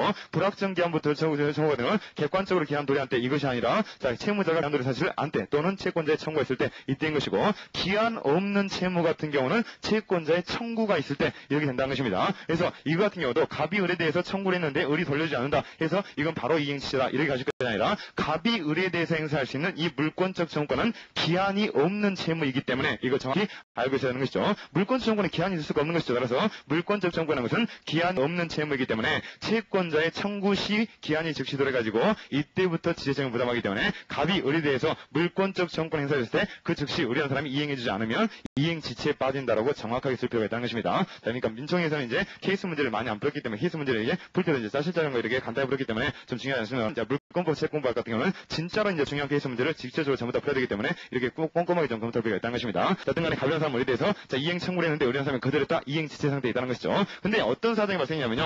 이런 식으로 갑이 을에 대해서 이행 청구했고 이행을 하지 않는 상태에서 이 을이라는 사람이 자, 이의라는 사람이 이 목적물이 자, 을이라는 사람이 아직 점유하고 있다는 것이죠. 아직 벌려지지 않고 있는데요. 있는데 이 목적물이 A라는 제3자가 와가지고 이 주택에다가 불을 질러버렸습니다. 이 주택에다가요. 그리고 여기에 대해서는 을이라는 사람이 과실이 없었다는 것입니다. 이 주택에다가 A가 가지고 불을 쏴질러가지고 이 불이 닿아가지고 주택이 전소가 돼버렸습니다. 주택이 전소가 돼버렸다 해버리면 갑이라는 사람에게 주택을 돌려줄 수가 없게 돼버린 것이죠. 주택을 돌려줄 수가 없게 됐다면 무슨 말입니까? 이 을이라는 사람은 이 주택을 돌려줘야 되는데 돌려줄 수 없게 돼버렸습니다. 근데 을이라는 사람은 습니까? 책임이 있습니까? 없습니까? 책임이 아무것도 없다는 것이죠. 즉 책임 없이 제3자에 의해서 목적물의 이행이 불능이 되어버렸다는 것입니다. 이런 식으로 책임 없이 목적물 이행이 불능이 됐다. 채무불이행 책임질 수 있습니까? 원칙적으로 안 되는 것이죠. 그렇지 않습니까? 채무불이행 책임을 성립하면 이것은 이행불능 문제가 되는 것입니다. 이행불능이 생겨나면 객관적으로 이행불능 상태가 있어야 하는 것이고 주관적 요건으로서 우리는 민법은 과실 책임을 수하기 때문에 고의과실이 있어야 된다는 것입니다. 따라서 일단 을이라는 사람이 이행을 거절하고 있는 상태에서 제3자가 와가지고 목적물에 불을 질러버렸다 했을 때 이 을이라는 사람이 채무불이행 책임을 지겠는가 지지 않겠는가 이것이 문제가 된다는 것이죠. 물론 채무불이행 책임을 지겠는가 지지 않겠는가 이것이 문제가 된다는 것입니다. 이행을 해줘야 됨에도 불구하고 이행불능이 되었으니까요. 일단 결론을 내려보면요. 이때 을이라는 사람은 책임을 집니까 책임지지 않습니까? 반드시 책임을 져야 되는 것이죠. 이것이 바로 물권적 정권에서 이행지체 법리가 유추정된다는 것의 가장 핵심적인 내용이 되는 것입니다. 그러면 이행지체 법리에 어떤 것이 있길래 여기서 을이라는 사람이 자신에게 과실이 없음에도 불구하고 책임을 져야 되는 것입니까? 392조 조문이 있다는 것이죠. 즉 392조 조문은 어떻게 있습니까? 이행지체 중에는 채무자에게 고의과실이 없다 할지라도 책임을 지도록 하고 있다는 것이죠. 이행지체 중에는요. 즉 이행지체 중에는 채무자에게 고의과실이 없어도 언제나 책임을 지도록 하고 있기 때문에 이 법리도 물권적 정권에 유추정될 수가 있다는 것입니다. 물권적 정권에 유추정될 수 있기 때문에 우리라는 사람이 갑이 이행 청구했음에도 불구하고 반환을 거절하고 있는 상태에서 즉 이행지체 중에 다른 사람이 가지고 불질렀을 때 을에게는 고의과실이 없다 할지라도 당연히 책임을 질 수밖에 없다는 것입니다. 책임을 져야 한다는 것이죠. 그래서 이제 교수님께서 이행지체에 관한 규정들이 준용될 수가 있다라고만 쓰고 있는데 이것을 막연하게만 정리하지 마시고 이행지체에 관한 규정이 준용되기 때문에 392조 정도도 적용될 수가 있는 것이고 따라서 반환 청구 후에 반환하고 있지 않는 동안에 책임 없는 사이로 멸실됐다 할지라도 392조 때문에 책임을 져야 된다. 즉 손해를 배상할 필요가 있다는 것입니다. 자, 여기까지 정해졌고요. 그다음에 이제 케이스 다시 한번 바꿔보겠습니다. 어쨌든 간에 이행지체 법리가 적용된다는 것의 가장 핵심적인 내용은 이거란 것입니다. 반환 청구권 행사하자마자 이행지체가 되는 것이고 그 후에 과실 없이 목적물이 멸실됐다 할지라도 이행불능 책임을 진다. 392조 때문에요. 여기까지 정확히 정해주시면 되겠습니다. 자, 그다음 그 다음에 두 번째로서요. 수령지체에 관한 규정도 적용된다고 했다는 것이죠. 이것도 막연하게 생각하지 마시고 이 수령지체 케이스를 만든 다음에 어떤 경우에 수령지체 규정이 물권정권에 유추정될 수 있겠는가 이것도 정리를 해보셔야 되는 것입니다. 수령지체 케이스 만들어 보겠습니다. 자, 이 갑이라는 사람이 우리에게 자 목적물을 돌려달라. 그러니까 우리라는 사람이 잘못했습니다. 돌려주겠습니다 해가지고 이 목적물을 돌려주려고 합니다. 이 목적물을 돌려주려고 하는데 이 갑이라는 사람이 정당한 이유 없이 갑이라는 사람이 이 목적물의 수령을 거절하는 것입니다. 자, 갑이라는 사람이 나 지금 놀러 가야 되니까 나 다음에 주라 이런 식으로 한다든가. 자, 을이라는 사람은 이행을 하려고 했는데 즉 변제를 하려고 했는데 갑이라는 사람이 변제를 안 받는다는 것이죠. 나 지금 놀러 가야 되니까 내일 주라 내지는 일주일 있다 주라 이런 식으로 변제 지금 수령을 거절하고 있다는 것입니다. 이렇게 수령을 거절해버리면 채권자 지체가 성립할 수가 있겠는데요. 어쨌든 간에 이런 경우에 채권자 지체가 성립할 수 있겠는가 없겠는가 문제는 나중에 채권법 가서 정확하게 요구를 검토하겠고요. 어쨌든 간에 갑이라는 사람이 정당한 이유 없이 수령을 거절하면 견해들의 없이 경우는 채권자 지체가 성립할 수가 있는 것입니다. 그럼 채권자 지체가 성립했을 때 이 경우에도 핵심적인 조문은 뭐냐면요. 401조 조문이 핵심적인 조문입니다. 즉 채권자 지체에 있어서 채권자 지체가 성립하면 401조가 뭐라고 하냐면요. 채무자의 주의 의무를 경감시키고 있습니다. 어떻게 경감시키고 있냐면요. 채무자는 채권자 지체 중에는 고의 또는 중과실이 있는 경우에만 책임을 진다 하고 있다는 것입니다. 뭐 때문에 중요한 것입니까? 경과실이 있어도 면책이 된다는 것이죠. 즉 고의 중과실이 있는 경우에만 책임을 진다 해버리면 채권자 지체 중에는 경과실이 있어도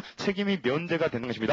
따라서 이 케이스를 다시 한번 정리시켜보면요. 자, 우리나라 사람이 이렇게 가져가라 했음에도 불구하고 가변한 사람이 수령을 거절하고 있습니다. 이런 상태는 이런 상태에 있습니다. 즉 채권자 지체 중에 있다는 것이죠. 이렇게 채권자 지체 중에 있다라가 이 우리나라 사람이 자, 자신의 경과실로 이 주택에 대해서 뭔가 멸실시키다, 이 주택을 파손시켜버렸다. 이랬을 경우에 우리나라 사람이 책임을 지는 것입니까? 책임지지 않아도 된다는 것이죠. 근거는 뭡니까? 401조 때문에 그렇다는 것이죠. 이 401조가 왜 적용이 되는 것입니까? 우리나라에서 물권청구권의 법적 성질에 대해서 특수한 청구권을 설치하고 있다. 즉 기본적으로 물권의 성질을 갖겠지만 채권 규정이 성질상 유추정될 수 있다고 보는 것이고, 이때 유추정되는 것은 수령지체에 관한 거죠. 적용이 되기 때문에 수령지체도 401조가 유추정돼 가지고 이 경우에 책임을 면한다고 볼 수 있다. 이렇게 논리적으로 풀어내시면 된다는 것입니다. 다시 한번요. 자, 세 번째 케이스는 수령지체 케이스 같은 경우는 수령지체 중에 401조가 채무자의 주유물을 고의 중과실에 한해서만 책임 있는 것으로 완화를 시켜주고 있기 때문에 이때 수령지체 중이라면 우리나라 사람이 경과실이 있다 할지라도 경과실에서 이 목적물을 면실시켰다 할지라도 책임지지 않게끔 되어 있다는 것입니다. 여기까지만 정확히 하시면 되겠습니다.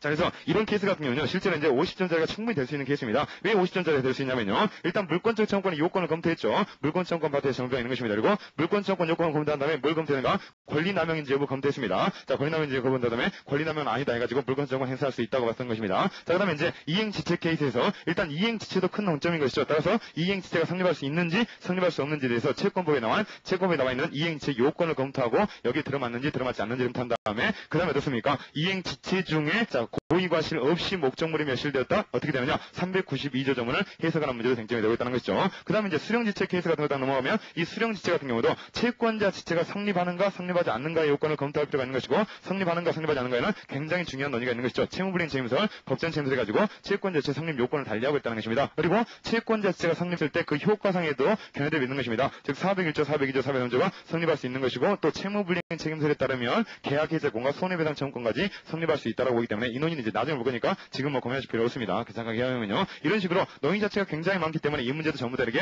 50점짜리 될 수 있기 때문에 이것도 아주 간단하게 정리할 필요가 있다는 것입니다. 그래서 이 쟁점을 간과하시면 안 되는 것입니다. 그래서 자, 일단 어쨌든 간에 그 특이성에서 채권법의 일부 규정이 준용될 수 있다 했을 때 이행지체 규정, 수령지체 규정, 그리고 변제 제공 규정 이런 규정들이 준용될 수 있는데, 이것이 준용됐을 때 그 결과 케이스 문제까지 반드시 연결시켜야 되는 것이고, 이행지체 같은 경우에는 392조가 가장 중요하고요. 수령지체 같은 경우는 401조가 가장 중요하다. 이렇게 연결되어 있다는 점 반드시 기억하시면 되겠습니다.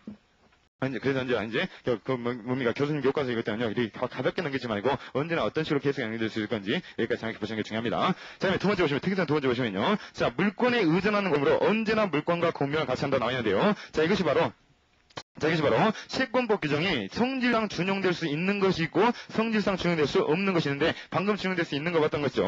근데 준용될 수 없는 것 첫 번째가 채권 양도 규정입니다. 즉 물권적 청구권만의 양도는 불가능하기 때문에, 즉 물권적 청구권은 물권과 언제나 그 운명을 같이 하기 때문에 물권 청구 따로 해가지고 따로 양도하는 것이 불가능하기 때문에 채권 양도표는 물권 청구권에 준용될 수가 없다는 것입니다. 자, 그 다음에 여기는 안 나왔습니다만 네 번째 준용될 수 없는 것이 위험부담에 관한 규정도 준용될 수 없다는 것 옆에 적으시기 바랍니다. 위험부담에 관한 규정 적용되었다는 것 옆에 적으시기 바랍니다. 이 위험부담에 관한 규정은 쌍무계약에서 한정된 것이기 때문에 이 물권적 청구권을 행사하는 관계는 쌍무계약이 아니기 때문에 이런 쟁점으로 정리될 수가 없다는 것입니다. 자, 두 번째, 이제 물권에 의존하고 있기 때문에 언제나 물권과 금융을 같이 한다. 이것은 아까도 봤던 전환지방의 대응식입니다. 그래서 물권이 이전 소멸되면 따라서 함께 이전 소멸된 것이고, 물권적 청구권을 독립해가지고는 절대로 양도할 수가 없다는 것이죠. 자, 302페이지 넘어오시면요. 물권청구권 성질이가 나와 있는데요. 이 물권청구권 성질 같은 경우는 방금 했던 전환지방의 그 대된 것입니다. 69년 전환지방결이요. 자, A라는 사람이 B에 대해서 물권청구권 행사하고 있다가 이 A가 C에게 소유권을 이전해버렸다. 이랬을 경우에 C에게 소유권이 확정적으로 이전되기 때문에 A라는 사람은 더 이상 물권청구권 행사할 수 없게끔 하고 있다는 것입니다. 이것이 전환지방결 다수견에 대된 것이죠. 자, 그럼 읽으시면 될 거고요. 자, 세 번째, 물권 청구는 물권의 기성을 걸리며 다른 채권적 청구권에 우선한다. 이것도 고유한 물권적 특징을 가지고 있기 때문인 것이죠. 그러니까 기본적으로 물권적 성격을 갖고 있기 때문에 다른 채권 청구권에는 우선할 수밖에 없다는 것입니다. 자, 그다음에 이제 비용부담 문제 나와 있는데, 비용부담 문제가 나와 있는데, 이 비용부담 문제가 이제 물권 청구에서 문제될 수 있는 세 번째 케이스라는 것입니다. 자, 굉장히 중요한 것이죠. 어쨌든 이 비용부담 문제는요. 자, 제 보충자를 보시면서 정리하도록 하겠습니다. 자, B-2번 보시겠습니다.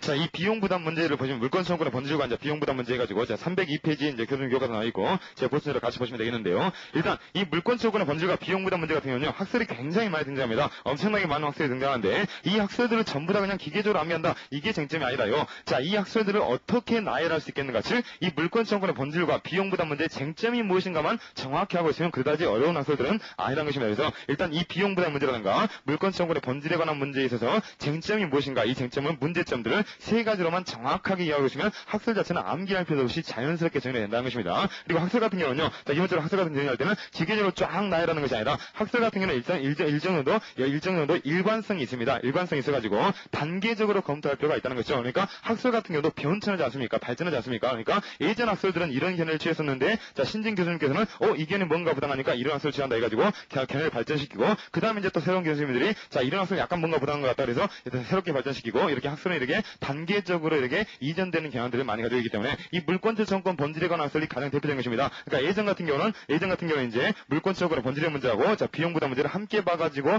1단계 학설이 등장했는데 이걸 따로 보려는 2단계 학설이 등장하고 또 이것은 전혀 이렇게 무익한 논의다 해가지고 3단계 학설 따로 등장해가지고 뭐 점유 설정 학설들 이런 식으로 등장하고 있다는 것입니다. 따라서 학설들 같은 경우는 즉 평면으로 나열해가지고 이렇게 쭉 많은 학설이 들어가 있습니다. 이런 식으로 볼 것이 아니라 이 비용 부담과 물권적으로 본질 문제의 쟁점 핵심을 깨뚫는 다음에 이 핵심을 깨뚫은 다음에 쟁점이 무엇인가 이걸 따라가지고 3단계로 정리할 필요가 있다는 것입니다. 그래서 일단 이 순서대로 정리 좀 해보겠습니다. 자, 일단 문제점을 먼저 보시면요.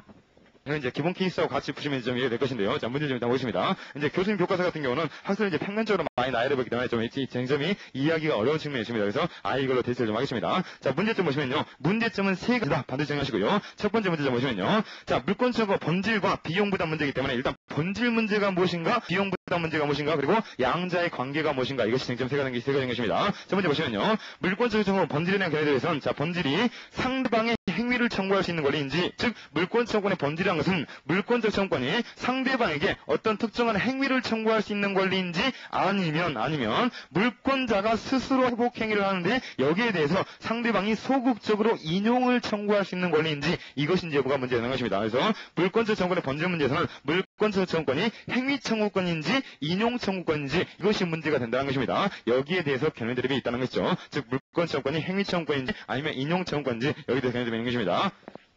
자, 이거 첫 번째 지점이 되는 것이고요. 자, 두 번째 지점, 비용 부담 문제 되겠죠. 즉, 자, 두 번째 지점은요, 물권적 청구를 행사하는 경우에 그 비용을 물권자 스스로 부담할 것인지 아니면 상대방이 부담할 것인지 이것이 문제가 된다는 것입니다. 물권적 청구를 행사할 때, 그 행사에 드는 비용을 물권자 스스로가 부담해야 되는지 상대방에게 부담을 시켜야 되는지 이것이 문제가 된다는 것이죠. 이것이 두 번째 지점이 되는 것입니다. 그 다음에 세 번째 쟁점을 정확하게 이해를 하는 것인데요. 이렇게 물권적 청구권의 본질 문제하고 비용 부담 문제를 동일한 것으로 볼 것인지 아니면 따로 떼가지고 따로 볼 것인지 이것이 이제 쟁점 세 번째 되는 것이고 이 쟁점 세 번째만 정확히 하신다면 어려울 것이 없다는 것이죠. 그래서 본질이 무엇인지 즉 행위 청구권인지 인용 청구권인지 즉 비용 부담을 누가 할 것인지 행위자가 하는지 아니면 상대방이 하는지 그 다음에 이 본질 문제하고 비용 부담 문제를 동일한 것으로 볼 것인지 아니면 따로 떼서 볼 것인지 여기에 대해서 쟁점이 되고 있다는 것입니다. 이 쟁점만 정확히 세 가지로 판단하시면 학설을 정확히 이해할 수 있다는 것이죠. 학설 같은 경우는요. 자, 기본적으로 이제 3단계로서 이렇게 등장하십니다. 일단 학설 개강한 다음에 계속 먼저 보겠습니다. 자, 학설 같은 경우는 기본적으로 3단계로 등장하고 있는데 첫 번째 학설은 뭐냐면요. 1단계 학설은 뭐냐면요. 예전 학설인 것이죠. 예전 학설이지만 현재로서 다룰 정하고 있는 것입니다. 자, 예전 학설인데요. 물권적 청구권의 본질과 비용 부담 문제를 동일하게 파악하는 견해들 이것이 1단계 학설이 된 것입니다. 자, 예전 교수님들이 된 것이죠. 이 1단계 학설의 학설들이 굉장히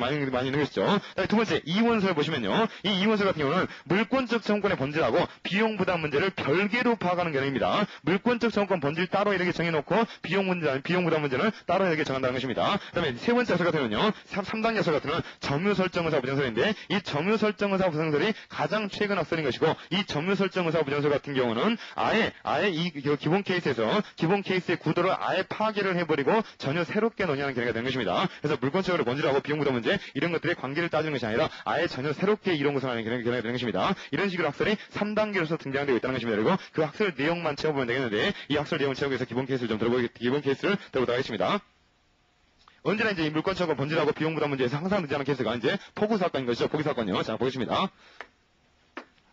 자, 갑이라는 사람이 소유자, 갑이라는 사람이 여기 토지 소유자고요. 자, 의리라는 사람이 여기 토지 소유자입니다. 자, 이웃 토지라는 것이죠. 이웃 토지인데, 의리라는 사람에는 돌담이 있었습니다. 돌담이요. 의리라는 사람이 돌담이 있었습니다. 자, 그러니까 이거 갑과 을의 경계를 막는 지점에서 을 소유의 돌담이 있었다는 것이죠. 근데 폭우가 내립니다. 태풍이 불입니다. 자, 폭우, 태풍은 어떤 성격을 갖고 있습니까? 자, 자연재해, 즉, 불가항력적인 성격을 갖고 있다는 것이죠. 그러니까 누구에게 규칙사유가 있다는 것이 아니라, 불가항력으로 인해가지고 이 돌담이 쓰러집니다. 갑토지로요. 이 을 소유의 돌담이 갑토지로 쓰러진다는 것이죠. 자, 태풍이 와가지고, 또 해가지고, 갑토지로 이렇게 몰아져 내립니다. 이런 상태에서, 가장 전형적인 케이스인 것이죠. 태풍으로 이 돌담이 쓰러졌을 때, 이런 상태에서 갑과 을의 구지선을 각각 넣어라. 이것이 이제 케이스 문제가 된 것입니다. 갑과 을이 취할 수 있는 구지선을 전부 다 넣어라. 이것이 이제 케이스 문제가 된 것인데요. 이때 이제 갑과 을이 구할 수 있는 청구권의 근거를 넣어라. 이렇게 법률관계 넣어라 했었기 때문에 갑과 을 사이에서 문제되는 것을 전부 다 논의할 필요가 있겠는데, 일단 갑이라는 사람과 을이라는 사람이, 자, 일단 뭔가 청구권을 넣을 때는 언제나 계약상 청구권하고 불법행 청구권, 물권 청구권 이런 것들을 넣는 것인데, 일단 계약상 청구권을 넣을 때는 계약관계가 있어야지만 넣을 수 있는 것이죠. 근데 갑과 을 사이는 이웃 사촌일 뿐인 것이지 계약관계가 없기 때문에 어떤 문제도 발생하지 않는 것입니다. 즉, 계약상 청구권은 발생할 여지가 없다는 것이죠. 이런 것들도, 자, 케이스 문제 볼 때 항상 기본적으로 갖고 들어가야 되는 것입니다. 언제나 계약상 청구권과 다른 청구권들이 경합할 때는, 자, 두 개의 선택적 계약관계를 많이 인정하긴 합니다만, 계약관계를 먼저 검토하고 나중에 다른 보충주 청구권을 검토하는 것이 실수이기 때문에 계약관계가 있는가 없는가를 먼저 검토하는 것이 필요하다는 것입니다. 관념적으로 해야 돼요. 하지만 이제 계약관계가 있기 때문에 계약상 청구권은 전혀 문제가 안 되는 것입니다. 자, 그 다음에 이제 뭔가 갑이라는 사람이 물권 실현을 방해받고 있다는 것이죠. 물권 실현을 왜 방해받고 있습니까? 갑이라는 사람은 이 토지가 있는데, 이 토지가 혹시 논이라면 이 돌담들이 와가지고 있으면 이 논에서 풀들이 논에서 풀이 나옵니까? 자, 논에서 배가 잘 자랄 수 있겠습니까? 논에서 배가 잘 자랄 수 없겠죠. 그래서 토지 소유권 실현에 방해를 받고 있다는 것입니다. 자, 그리고 을의 입장에서도 뭔가 자기 소유권을 실현하지 못하는 측면이 있겠죠. 어떤 측면이 있습니까? 을이라는 사람은 자신의 돌담에 대한 소유권인데, 이 돌담들이 갑 토지 위에 있으니까 자기가 돌담에 대한 소유권을 실현하는데 뭔가 방해가 되고 실현하는데 방해가 되겠죠. 즉, 갑 소유의 토지 위에 돌담이 있어 보니까 자기 것이라고 정할 수 없는 것인데, 을이라는 사람은 갑에 대해서 이 돌담에 대한 반환 청구권을 행사하는 문제, 이런 것들도 발생할 수가 있다는 것입니다. 그래서 아주 평면적으로 보면 갑이라는 사람도 이 돌담이 갑 토지의 소유권을 방해하고 있기 때문에 방해 제거 청구권을 행사할 수 있을 것 같고, 또 을이라는 사람도 어떻습니까? 을이라는 사람 가만 보니까 이 돌담 소유권이 자신에게 있음에도 불구하고 갑의 점유하에 있기 때문에 을이라는 사람이 갑에 대해서, 자, 돌담에 대한 반환 청구권을 행사할 수 있을 것도 같다는 것이죠. 그래서 이렇게 행사할 수 있을 때 이것과 각각의 물권 청구권의 관계에 있어 이런 관계가 어떤 식으로 문제될 것인가, 이것이 기본적인 쟁점이 있는 것입니다. 그래서 갑의 청구권도 인정되고 을의 청구권도 인정될 때 어떤 청구권이 우선할 것이냐, 이런 문제라든가, 아니면 청구권 행사할 때 상대방의 행위를 청구할 수 있냐, 아니면 상대방의 인용만을 청구할 수 있냐, 이런 문제가 발생할 수 있겠죠. 그리고 비용 부담 문제로서 이때 누가 그러면, 자, 이 돌담을 제거하는 데서 비용을 누가 부담할 것이냐, 이런 문제도 발생할 수 있다는 것입니다. 이것이 이제 물권적 청구권과 관련된 문제가 된다는 것이죠. 이렇게 이제 물권 청구와 관련된 문제들을 쭉 검토한 다음에, 이거 검토할 때는 이제 여기 나와 있는 이제 물권 청구권의 요건 검토한 다음에 인정된다고 해버리면, 자, 물권 청구권의 본질과 비용 부담 문제를 논하면 되는 것입니다. 자, 그러면 이제 물권적 청구권 관계만 논하는 것이 아니라, 이런 식으로 물권적 관계는 이제 기본적으로 중요한 쟁점이 되긴 하는데, 항상 민법 같은 경우는 법률 관계를 넣어라 해버리면 물권적 청구 관계 이것만 논하는 것이 아니라 항상 보충적 규정들도 반드시 검토를 해줘야 되는 것이죠. 따라서 부당이득이라든가 사무가라든가 불법행위까지도 반드시 연결시켜가지고 검토할 필요가 있다는 것입니다. 그러니까 전체 연수들은 이런 식으로 검토할 겁니다. 첫 번째요. 자, 계약상 청구권 인정되겠습니까? 인정되지 않는다고 아까 전제했습니다.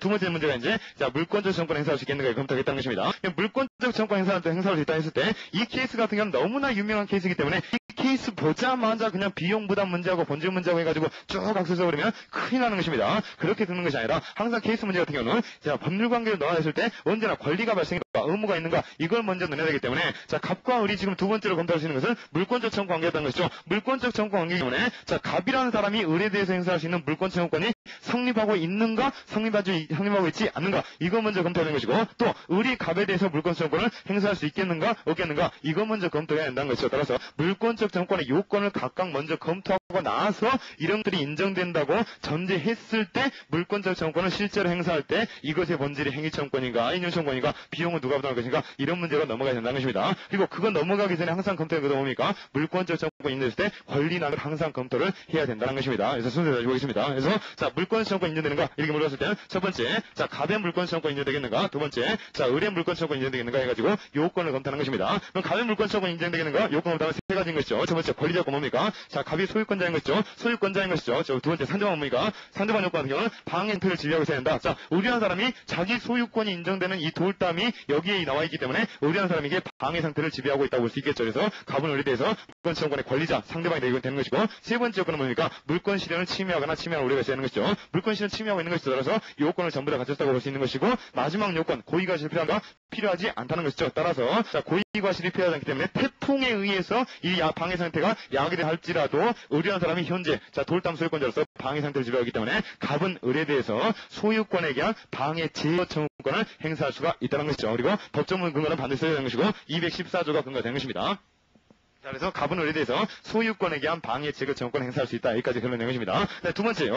자, 을에게 소유권에 대한 물권 청구권이 인정되겠는가? 이런 것들도 똑같이 요건 검토하는 것입니다. 첫 번째, 권리자 뭡니까? 자, 권리자 같은 경우는 물권자야 된다. 그러면 의뢰한 사람이 이 돌담에 대한 소유권이 있습니까? 소유권이 있다는 것이죠. 두 번째, 자, 방해 상태를 지배하고 있어야 하는 것이죠. 방해 상태를 지배하기 때문에 갑이라는 사람이 방해 상태 지배하고 있습니까? 그런 것이죠. 갑 토지 위에 이 목적물이 있으니까요. 따라서 의무자 요건을 가졌다는 것입니다. 자, 세 번째 요건은 뭐가 있겠습니까? 세 번째 요건은 이제 자, 현재 방해 상태를 지배하면 뭐니까 방해 현실적인 침해가 있거나 침해 우려가 있었는데 현실적인 침해가 있다는 것에 따라서 침해에 따라서 이제 세 번째 요건을 갖춘 것이고, 자, 네 번째 요건은 뭡니까? 고의과실이 필요한가 필요하지 않다고 했다는 것이죠. 따라서 태풍에 의해서 의뢰한 사람이 소유권에서 방해를 할지라도 이 경우도 갑이라는 사람이 상대방이 될 수가 있다는 것입니다. 이런 식으로. 자, 그래서 결론적으로 갑도 청구권이 인정되고 을도 청구권이 인정되는 것이 원칙이라는 것이죠. 정례 통설 같은 경우는 이렇게 그냥 풀어버렸습니다. 즉 갑의 청구권도 인정되고 을의 청구권도 인정된다라고 풀었는데 조금 이따 보시면 자, 가장 최신 학설 점유 설정 의사 부정설을 보시면 나중에 결론적으로는 의뢰 청구권이 인정되지 않는 것이 결론이 나버린 것입니다. 의뢰 청구권이 인정되지 않는 것이 결론이 나는데 이 결론 같은 경우는 나중에 점유 설정 의사 부정설에서 보겠습니다. 그래서 정례 통설 같은 경우는 이런 식으로 물권 청구권의 일반 요건을 쫙 검토해가지고 갑의 청구권도 인정된다, 의뢰 청구권도 인정된다라고 결론을 내리고 계시는 것입니다. 2단계 학설까지는 이대로 그냥 풀었다는 것이죠. 하지만 3단계 학설 점유 설정 의사 부정설 같은 경우는 조금 이따 보시면 이제 약간 달리 풀고 있습니다. 어쨌든 정례 통설에 들어가지고 이렇게 두 가지 청구권이 전부 다 인정된다라고 전제를 하겠습니다. 자, 그 다음에 이제 물권적 청구권을 실제로 행사하는 방법에 있어서 누가 행사할 수 있겠는가, 그리고 행사할 때 그 청구권의 본질이 무엇인가, 그리고 비용은 누가 받아마는가, 이 학설 지금 이제 우리가 공부할 이 내용으로 들어가야 되는데, 이렇게 들어가기 전에 항상 뭘 검토하라고요? 무조건 권리 남용을 검토하라고 했다는 것입니다. 즉 물권적 청구권이 인정되면 이 청구권이 진짜로 인정될 것이냐, 즉 민법 2조에 반하는 것이 아니겠는가, 반하겠는가, 이런 것들을 반드시 기계적으로 항상 떠올려가지고 검토하게 했다는 것입니다. 다행스럽게도 이제 이 권리 같은 게 어떻습니까? 이 문제 같은 경우는 자, 권리 행사에 사인 내리는 제한을 일타했다 볼 수는 없기 때문에 권리 남용을 볼 수는 없겠죠.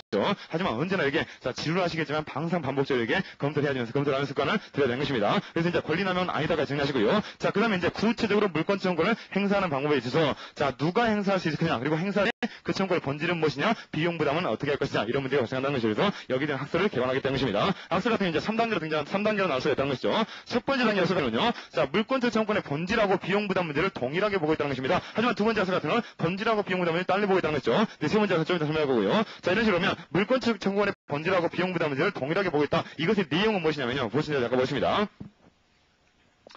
자, 학설과 관련해 물권 청구권 원칙과 비용 부담 문제를 동일하게 파악하는 게 아니라 1단계 학설 딱 넣으시고요. 행위 청구권을 볼 경우에는 즉 본질 문제하고 비용 문제는 항상 똑같은 것이 오기 때문에 물권적 청구권이 행위 청구권일 때는 언제나 상대방이 비용을 부담한다. 즉 어떤 행위를 청구할 수 있기 때문에 행위를 청구한다. 그 사람이 행위를 해야 되는 것이죠. 따라서 행위를 할 때 그 사람이 비용을 스스로 부담해야 된다는 것입니다. 그래서 1단계 학설 같은 경우는 행위 청구권일 때는 언제나 상대방이 비용을 부담하고, 그리고 물권 청구권을 인용 청구권을 볼 경우에는 언제나 청구권자 스스로 비용을 부담한다. 이것이 기본적인 태도라는 것입니다.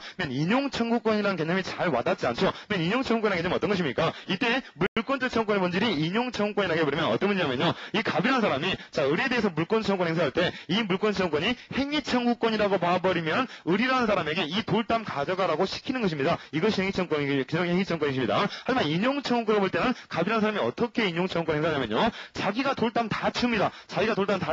이것을 을이라는 사람에게 인용하게끔만 청구한다는 것입니다. 자, 왜 인용할 필요가 있겠습니까? 이 돌담은 소유권자가 갑이 아닌 것이죠. 자신의 소유물도 아니면서 함부로 치워버린 거다? 이런 건 안 되는 것입니다. 민법상 자신의 소유물도 아닌데 함부로 치워버릴 수는 없다는 것이죠. 따라서 물권적 청구권, 즉 인용 청구권 행사해가지고 내가 치울 테니까 너는 인용해, 이런 청구권 행사해야 된다. 이것이 바로 인용 청구권인 것입니다. 자기가 스스로 치워버린 것이고 너는 가만히 있어라, 이렇게 청구할 수 있는 권리, 이것이 인용 청구로 보고 있다는 것이죠. 그래서 인용 청구로 볼 때, 행위 청구로 볼 때, 자, 이것은 의의는 그렇게 되는 되는 것입니다. 자, 근데, 자, 물권 청구권 문제가 비용 부담 문제를 동일하게 파악하는 행위 청구권을 볼 때는 언제나 상대방이 비용 부담하고, 인용 청구권을 볼 때는 언제나, 자, 물권자 스스로 비용을 부담한다. 이걸 정확하게 알고 있어야 하는 것입니다. 그리고 이것이 중요한 이유는 뭐냐면요. 예전 학설들이긴 합니다만, 이 1단계 학설이 여전히 다설적인 태도를 점하고 있기 때문에, 교수님께서 이제 교수님께서는 변함이 없지 않습니까? 여기 계속 계시기 때문에, 어쨌든 간에 이것이 다설적인 태도를 점하고 있기 때문에, 어쨌든 간에 이걸 정확하게 파악하고 있어야 하는 것입니다. 자, 그러면 이 1단계 학설들의 내용 이제 4가지 학설이 있습니다. 4가지 학설이요.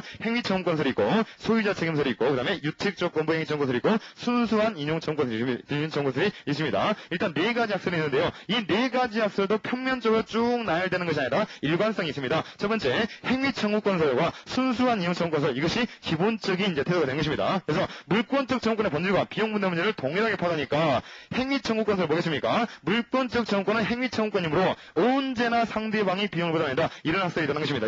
이것이 바로 기본적으로 판례의 태도가 되는 것입니다. 즉 행위청구로 모였다는 것이죠. 그래서 이 행위청구권설이 기본적인 태도인 것이고 반대 학설이 되어야 되겠죠. 순수한 인용청구권설이 반대 학설인 것입니다. 이 순수한 인용청구권설 같은 경우는 우리나라에 주장학자가 없습니다. 하지만 반대되는 경우이기 때문에 잠깐 소개해봤는데요. 언제나 인용청구권이고 언제나 해서 물권자 스스로 비용을 부담한다. 이런 식으로 모였다는 것입니다. 그래서 행위청구권설, 자 행위청구권설, 순수한 인용청구권설 이 두 가지 정리한 다음에 이제 가운데 있는 소유자 책임설하고 유책조건 행위청구권설 이걸 보시면 되는 것입니다. 그러면 소유자 책임설하고 유책조건 행위청구권설은 어떤 학설이냐면요. 이것은 행위청구권 수정설입니다. 즉 행위청구권설을 수정하는 학설이라는 것이죠. 즉 행위청구권설이 굉장히 부당한 점이 있다는 것이죠. 그 부당한 점이 거기 나와 있죠.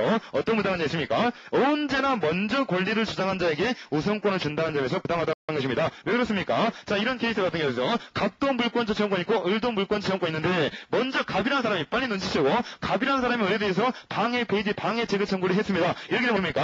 행위 청구권이기 때문에 을이라는 사람이 이 목적물 가져가야 되는 것이죠. 그리고 가져가면서 이 목적물 운반 비용을 전부 다 을이라는 사람이 부담을 해야 된다는 것입니다. 자, 이렇게 갑이 먼저 행사하거든요. 근데 반대로 을이라는 사람이 먼저 깨달아가지고 을이라는 사람이 갑에 대해서 자 무슨 목적물 반환빵에다가 이렇게 버리면 갑이라는 사람이 이 목적물을 이고 지고 지게다 지고 갖다 줘야 된다는 것이죠. 그리고 그 비용도 갑이라는 사람이 부담을 해야 된다는 것입니다. 자, 이런 식으로 갑이 먼저 행사했느냐 을이 먼저 행사했느냐에 따라 가지고 비용 부담 문제가 달라져 버린다는 거죠. 누가 행사하는가? 그래서 언제나 청구권을 누가 먼저 행사하는가? 먼저 주장한 자에게 우선권을 주기 때문에 뭔가 불합리한 점이 있다라는 것이 행위청구권설의 가장 기본적인 비판점이 되는 것입니다. 그래서 일단 행위청구권설이 판례의 태도이기 때문에 이걸 정확히 봐야 되는 것이고 행위청구권설의 내용을 정확히 봐야 되는 것이고 이것의 난점이 무엇인가? 이론적인 난점이 무엇인가? 여기까지도 정확히 알고 있어야 하는 것입니다. 항상 권리를 먼저 주장한 자에게 우선권을 주기 때문에 부당하다. 여기까지 정리되는 것입니다. 객관적 문제 많이 수정되는 것이죠.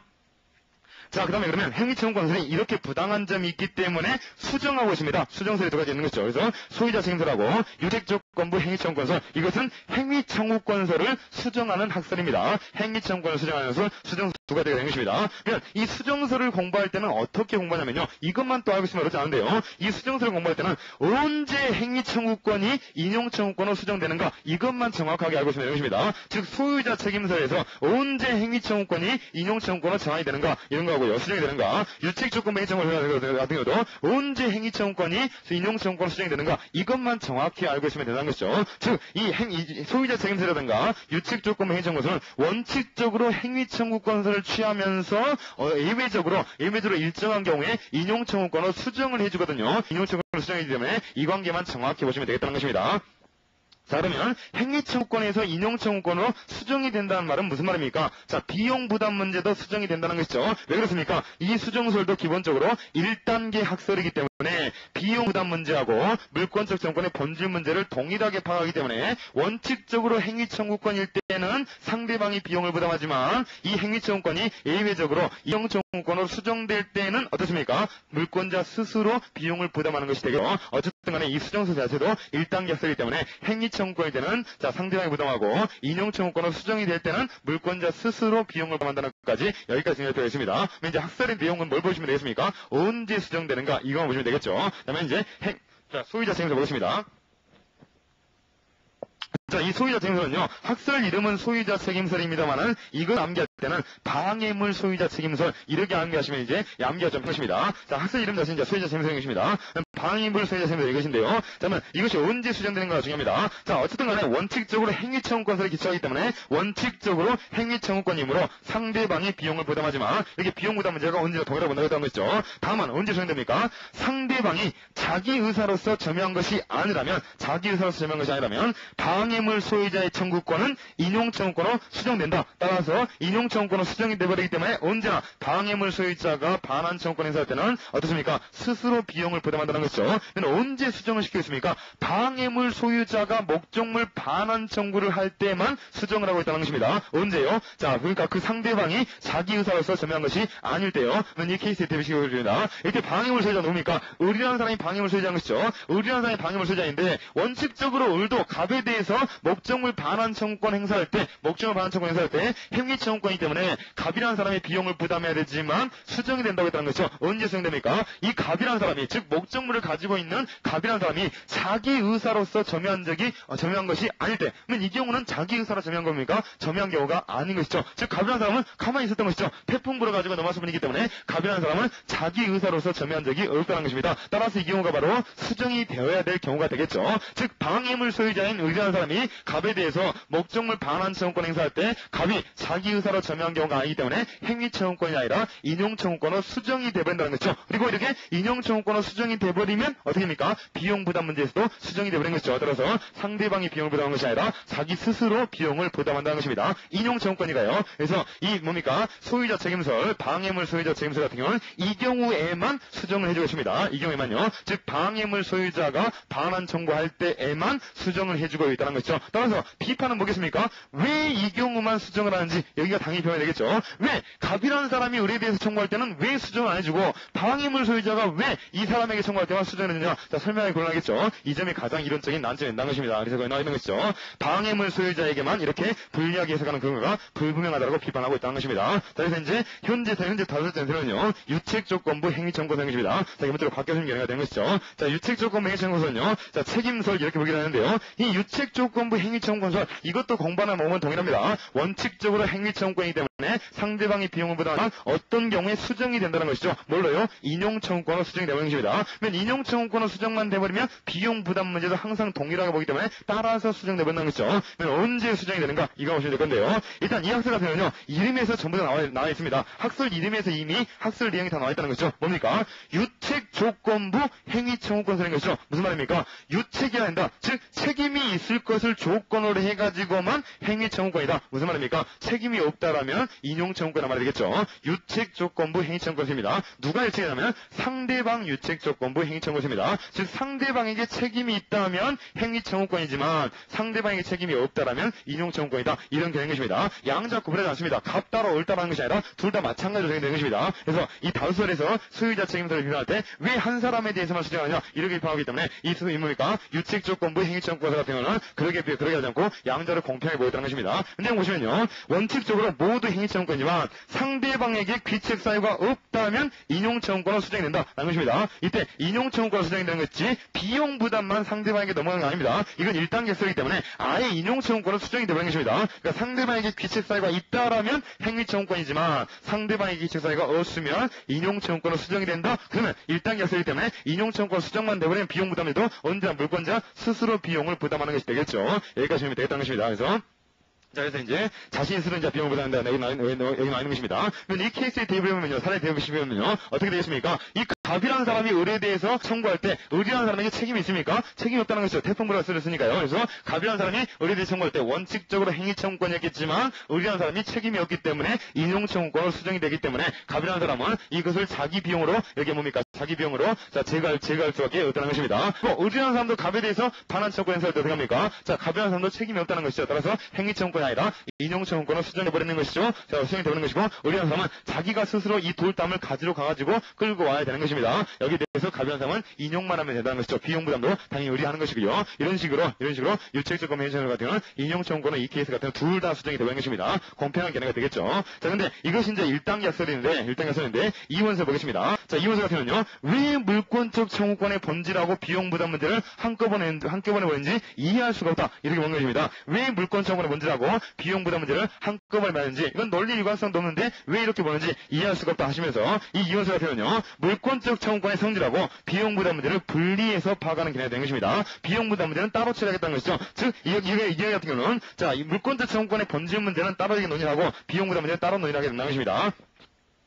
자, 그러면 이원서 보시면요. 자, 이원서에서 첫 번째 내용은 변제 비용 부담서 해가지고 이용증 교생기는 것이고요. 두 번째 학설은 인용청구권서입니다. 그러니까 요리인법상 인용청구권서라고 부르면 순수한 인용청구권서는 없습니다. 순수한 인용청구권서 없는 것이고 2단계 학설에서 이 인용청구권서를 인용청구권서 부른다는 것이죠. 그래서 객관식 문제에서 인용청구권서를 나오면 위에 어떤 순수한 인용청구권서 말하는 것이 아니라 여기 나와 있는 인용청구권을 말하는 것입니다. 그럼 변제 비용 부담서 자, 이용증 교생기 보시면요. 자, 물권적 청구권의 본질하고 비용 부담 문제를 따로 보기 때문에 일단 물권적 청구권의 본질은 어떻게 보고 비용 부담 문제는 어떻게 보는지 이걸 따로 검토해야 되겠죠. 이용증 교생에서는 일단 물권적으로 문제는 언제나 행위청구권이다. 절대로 인용청구권으로 수정될 수가 없다는 것입니다. 언제나 행위청구권입니다. 사실 이 개념이 굉장히 타당성이 있겠죠. 물권적 청구권 아니겠습니까? 청구권이라는 것은 기본적으로 상대방의 행위를 청구하는 권인 것이죠. 따라서 물권청구권의 문제는 뭐 수정된다 이런 걸 봐도 해청구권으로 볼 수밖에 없다는 것입니다. 그래서 물권청구권의 문제는 언제나 행위청구권이다 보겠습니다. 그래서 이걸 원칙으로 갖고 오신 다음에 다만 비용 부담 문제는 따로 봐야 된다. 그래서 비용 부담 문제를 어떻게 처리하시냐면요. 비용 부담 문제는 473조죠.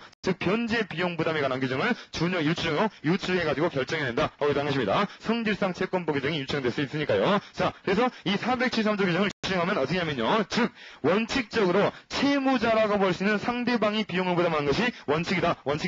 다만 상대방 행위와 전혀 무관하게 물권이 침해된 경우라면 473조 단서 정신 때문에 이것 때문에 비용만 물권자가 부담한다. 이런 개념을 취하겠다는 것입니다. 473조 원칙과 단서에 따라 가지고 자, 상대방이 아무런 책임이 없다라면 자, 상대방이 부담하지만 상대방의 책임이 있다라면 상대방이 부담하지만 상대방에게 아무런 책임이 없다. 상대방이 전혀 무관하다. 이유를 보면 473조 단서 때문에 채권자 즉 물권자가 비용을 부담한다고 비용 부담 문제를 따로 보고 있다는 것이죠. 그래서 이 학설 같은 경우는 언제나 행위청구권이다. 다만 비용 부담 문제만 473조에 따라서 해결하자. 이런 게 되는 것입니다. 두 번째 인용청구권을 보시면요. 이 인용청구권은 이원석이긴 한데 기본적으로 인용청구권에 기초하고 있다는 것입니다. 그래서 물권자 청구의 본질은 인용청구권이고 비용 부담 문제는 원칙적으로 귀책사에 있는 자가 부담한다. 자, 이거 뭡니까? 비용 부담 문제하고 뭡니까? 청구권의 본질 문제를 따로 보고 있다는 것이죠. 그래서 원칙적으로 비용 부담은 귀책사가 있는 자가 부담하지만 양자에게 귀책사유가 없다라면 공평부담입니다. 공평부담이요. 공평하게 공동부담해야 된다. 이렇게 보였다는 것입니다. 하지만 이 학설 같은 경우는 기본적으로 이제 인용청구권이라고 보고 있기 때문에 이론적인 난점이겠죠. 어쨌든 간에 기본적으로 자, 물권적으로는 행위청구권이 되기 때문에 이론적인 난점이 있다는 것입니다. 그래서 이제 이원서 중에서 이용증 교정 견해가 굉장히 지지를 많이 받고 있는 것이죠. 하지만 뭐 그 다수되는 것이 아니라 소수는 되는 것입니다. 어디까지 여기서 다수는 유책조건부 행위청구권 것입니다. 하지만 유책조건부 행위청구권설이 다수설이긴 하지만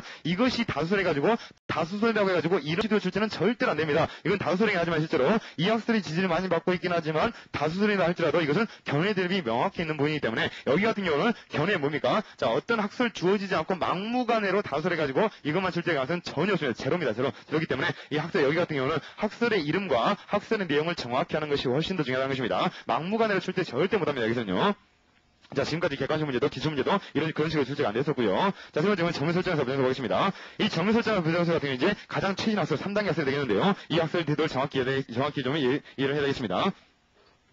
자, 이 학설 같은 경우는요, 자, 근본적으로 이제 1단계 학설이라든가 2단계 학설이 논의하고 있는 논의 전제를 깨트려버립니다. 자, 이런 문제는 전혀 발생할 여지가 없다. 이 케이스에서 이렇게 양자의 물권적 청구권이 충돌하는 문제는 전혀 발생할 수도 없다. 하고 있다는 것입니다. 그러니까 이 1단계 학설이라든가 2단계 학설이 복잡하게 등장한 이유는 뭐겠습니까? 가백에도 물권 청구권이 인정되고, 을에게도 물권 청구권이 인정되니까 이 두 가지 관계를 어떻게 잘 조화시킬 것이냐. 이것이 문제였는데, 자, 정밀설정의사 부정설 같은 경우는 가백의 물권적 청구권이 인정되는가, 을에게 물권 청구권이 인정되는가, 이 요건을 검토할 때 통설과 다른 견해를 취하고 있다는 것입니다. 가만히 보면 다시 한번 보겠습니다. 보면요. 아까 이제 요건 검토는 통설에 따라서 검토를 해보였죠. 그럼 갑이라는 사람이 물권 청구권 행사할 수 있겠는가, 을이라는 사람이 물권 청구권 행사할 수 있겠는가, 여기에 대해서 이제 정밀설정의사 부정설이 어떻게 푸는지 그 과정을 좀 설명해 보십니다. 일단 갑의 청구 보시면요. 자, 갑이라는 사람은 방해받은 자인 것이죠. 갑이라는 사람은 어디에 대해서 소유권에게 물권적 방해 제거 청구권 행사하는 자인 것입니다. 그러면 요건 검토해 보면 일단 갑이라는 사람이 소유자이냐, 소유자라는 것이죠. 그리고 을이라는 사람이 이 돌담 소유자이기 때문에 방해 상태를 상태를 지배하고 있는가? 방해 상태를 지배하고 있다라는 것이죠. 그리고 자 권리 실현이 침해가 된 것이고 자 의뢰 고의 과실은 불필요하기 때문에 갑은 의뢰에 대해서 방해 제거 청구권을 행사할 수 있다 해가지고 통설과 똑같은 결론을 내릴 것입니다. 즉 갑은 의뢰에 대해서 자 갑이라는 사람은 의뢰에 대해서 214조에 근거를 해가지고 자 물권적 청구권의 일종인 방해 제거 청구권을 행사할 수 있다. 여기까지는 결론이 똑같습니다. 문제는 의뢰 청구권을 인정하지 않고 있다는 것이죠. 자 의뢰 청구권은요. 의뢰 청구권을 왜 인정하지 않는가? 아까 통설대로 풀어보니까 딱 들어맞았는데 왜 의뢰 청구권을 인정하지 않는가? 이걸 정확히 봐야 되겠죠. 여기에서 점유 설정 의사의 부정이라는 것이 나오는 것입니다. 자 그러면 이 학설 같은 경우는요. 자 의뢰 청구권이 의뢰 갑에 대해서 청구권 행사할 수 있겠는가? 이거에 대해서 물권적 청구권의 일반 요건에다가 213조 규정을 꼼꼼히 봐라 이런 말을 포함시켰다는 것입니다. 그럼 물권적 청구권 일반 요건은 뭡니까? 첫 번째 물권적 권리자일 것, 즉 의뢰한 사람은 도울담에 대해서 소유권 있는 자입니다. 두 번째 자 갑이라는 사람이 방해 상태를 지배하고 있을 것, 방해 상태 지배하는 것이죠. 그리고 고의가실을 부여하기 때문에 의뢰는 갑에 대해서 자 물권 청구권 행사할 수 있을 것 같지만 213조가 또 다른 요건을 추가하고 있다는 것이죠. 즉 213조 물권적 반환 청구권, 즉 소유권에 의한 물권적 반환 청구권을 행사할 때는 그 상대방은 무엇을 하고 있어야 합니까? 점유를 하고 있어야 된다는 것이죠. 즉 물권자가 점유한 자에 대해서 반환 청구권을 행사할 수 있다. 이렇게 하고 있다는 것입니다. 213조가요. 자 213조 본문에 그렇게 나와 있다는 것이죠. 그래서 의뢰한 사람은 갑에 대해서 물권적 반환 청구권, 이 목적물에 대한 반환 청구권을 행사할 때 이 목적물을 갑이라는 사람이 점유하고 있을 것, 이것이 요건으로 필요하다는 것입니다. 이것이 요건으로 필요하기 때문에 자 갑이라는 사람이 물권자이긴 하지만 의뢰한 사람이 물권자이긴 하지만 갑이라는 사람이 점유자가 아니라면, 즉 이 도울담에 대한 점유자가 아니라면 물권적 상대방의 의무자가 될 수가 없다는 것입니다. 따라서 이 갑이라는 사람이 점유자이겠는가 점유자가 아니겠는가 이 요건을 검토함으로써 우리 물권적 정권을 행사할 수 있겠는가 없겠는가 이것을 결론을 낼 수 있다고 보겠다는 것이죠. 그래서 이제 자 갑이 점유자인가 점유자가 아닌가 이걸 검토하기 시작합니다. 어떻게 검토하냐면요. 점유자인가 점유자가 아닌가 이것은 점유의 요건을 검토해야 되겠죠. 언제나 민법 같은 경우는 어떤 것이 성립하는가 성립하지 않는가는 언제나 요건을 검토하는 것입니다. 그러니까 요건은 기본적으로 암기하는 것이 굉장히 중요하다는 것이죠. 그래서 요건 보시면요. 자 점유가 인정되기 위한 요건은 두 가지가 있다는 것이죠. 자 객관적 요건하고 주관적 요건이 있다는 것입니다. 객관적 요건은 뭐냐면요. 자 점유자가 물건에 대해서 사실상 지배하고 있을 것, 사실상 지배만 하고 있으면 객관적 요건이 준수되는 것입니다. 자 가면서 어떻습니까? 사실상 지배하고 있는 것이 자기 토지 위에 자 목적물이 있으니까요. 사실상 지배해서 객관적 요건을 준수했습니다. 주관적 요건은 뭐가 필요하겠는가 했을 때 자 나중에 이제 점유에서 보겠습니다. 주관적 요건으로서 점유 의사는 불가합니다. 점유 의사는 불가한 것이죠.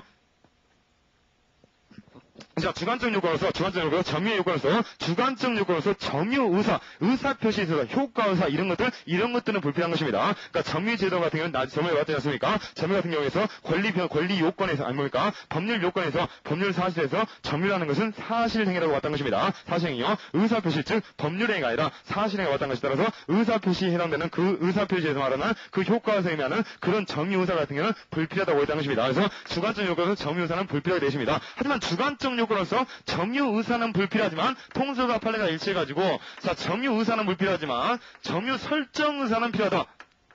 자, 점유 설정 의사는 필요하다 했다는 것입니다. 이 점유 설정 의사가 필요하기 때문에 사실행위 중에서도 혼합 사실행위에 포함된다는 거 그때 정리한 적이 있을 겁니다. 그러면 점유 의사하고 점유 설정 의사하고 어떻게 다른가 했을 때 이 점유 의사라는 것은 이 점유 의사를 통해 가지고 법적인 효과를 의욕하려는 의사인 것입니다. 그러니까 의사 표시 효과가 뭡니까? 자기가 효과 의사, 즉 그 법률 효과를 의욕했기 때문에 그 법률 효과가 생기는 것이 바로 의사 표시인 것이죠. 그러면 이 점유 파트 같은 경우에서도 점유 의사가 필요하다면 이 갑이라는 사람이 점유자가 되려면 점유를 갖춰가지고 점유자가 되기 위해서 점유 의사를 필요로 한다라면 어떻게 돼버리냐면요. 이 갑이라는 사람이 이 목적물을 직접 점유하면서 나는 점유를 해가지고 내 점유권을 취득하겠다는 적극적인 인식을 필요하게끔 해버린다는 것입니다. 즉 점유의 의사의 효과로서 점유권이 성립할 수 있도록 볼 수밖에 없다는 것이죠. 하지만 이것은 불필요하다고 보였다는 것입니다. 즉 점유의사, 자기가 점유의사를 가지고 있기 때문에 점유권을 취득하는 것은 아니다라고 보겠다는 것이죠. 의사표시, 즉 법률행위가 점유라는 것은 법률행위가 아니니까요. 그래서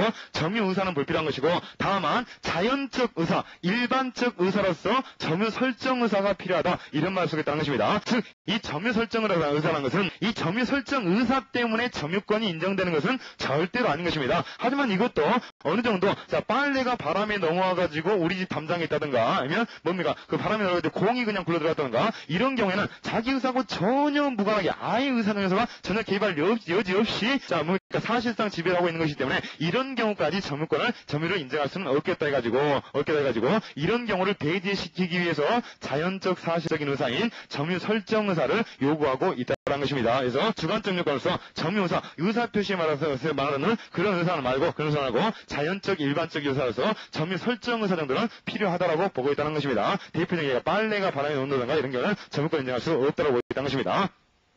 자, 그래서, 점유 같은 경우에는, 이건 토수가 발표한 것입니다. 점유 설정 의사가 필요하다는 거는요, 점유 의사는 필요하고, 점유 설정 의사는 필요하다. 이거 보이다는 것입니다. 어쨌든 그래서 저건 인정되면, 객관적 요건으로 사유한 지배하는 것이고, 점유 설정 의사가 있어야 된다는 것이죠. 그러면 이것을 이 케이스에 대입시켜보면, 갑이라는 사람이 점유하고 있는가, 점유하지 않고 있는가, 이것은 객관적 요건, 주관 요건 갖추고 있는가, 없는가를 검토하면 된다는 것이죠.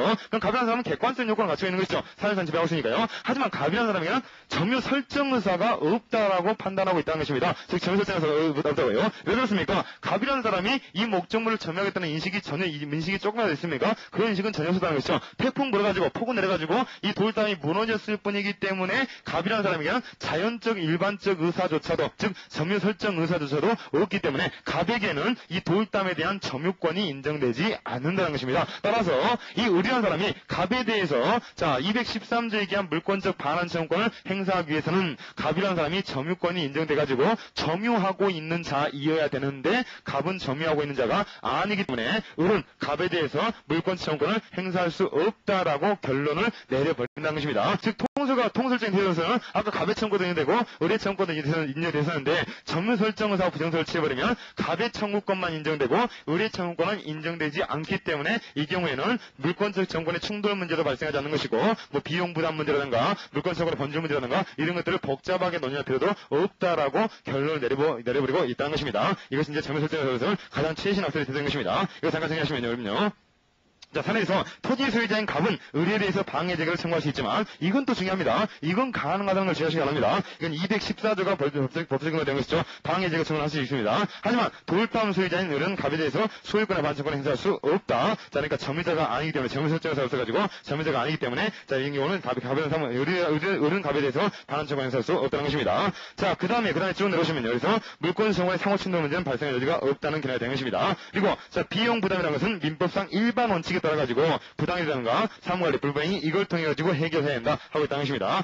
그 다음에 나와 있는 것이 이제 이 학설이 주장하는 마지막 견해가 이때 돌담 소유자에게 조리상 인정되는 수거 허용 청구권이 인정된다 이런 말들을 하고 있습니다. 자, 이 말은 왜 나왔냐면요. 이거 그러면 이제 자, 그럼 어떤 문제가 생기냐면요. 의리한 사람은 갑에 대해서 돌담에 대한 반환 청구권이 아예 인정이 안 된다는 것이죠. 계약 관계도 없고 물권 청구도 없기 때문에 돌담에 대한 반환 청구권이 아예 인정이 안 되겠다는 것이죠. 자, 그럼에도 불구하고 의리한 사람은 돌담을 가져오긴 해야 될 거 아니겠습니까? 가져오긴 해야 되는데 민법 규정으로는 가져올 수가 없다는 것이죠. 따라서 이 경우에는 자, 조리상 인정되는 수거 허용 청구권이라는 것을 만들어내시고 계신 겁니다. 예전부터 있었던 것이 아니라 이 점유 설정에서 부정설 같은 경우에서 뭔가 이렇게 학술 이야기하다 보니까 이 사람이 가져올 수 없으면 좀 이렇게 부당한 결과가 생길 것 같으니까 이때는 조리상 수거 허용 청구권 해가지고 이 돌담을 가져오는 것을 갑에게 허용할 것을 청구할 수가 있다는 것이죠. 이게 왜 청구권이 있어야 하는 것입니까? 아이고, 의리한 사람이 자기 소유 물건이 여기 있다고 하더라도 막무가내로 들어가지고 가져볼 수는 없는 것입니다. 왜 가져올 수 없습니까?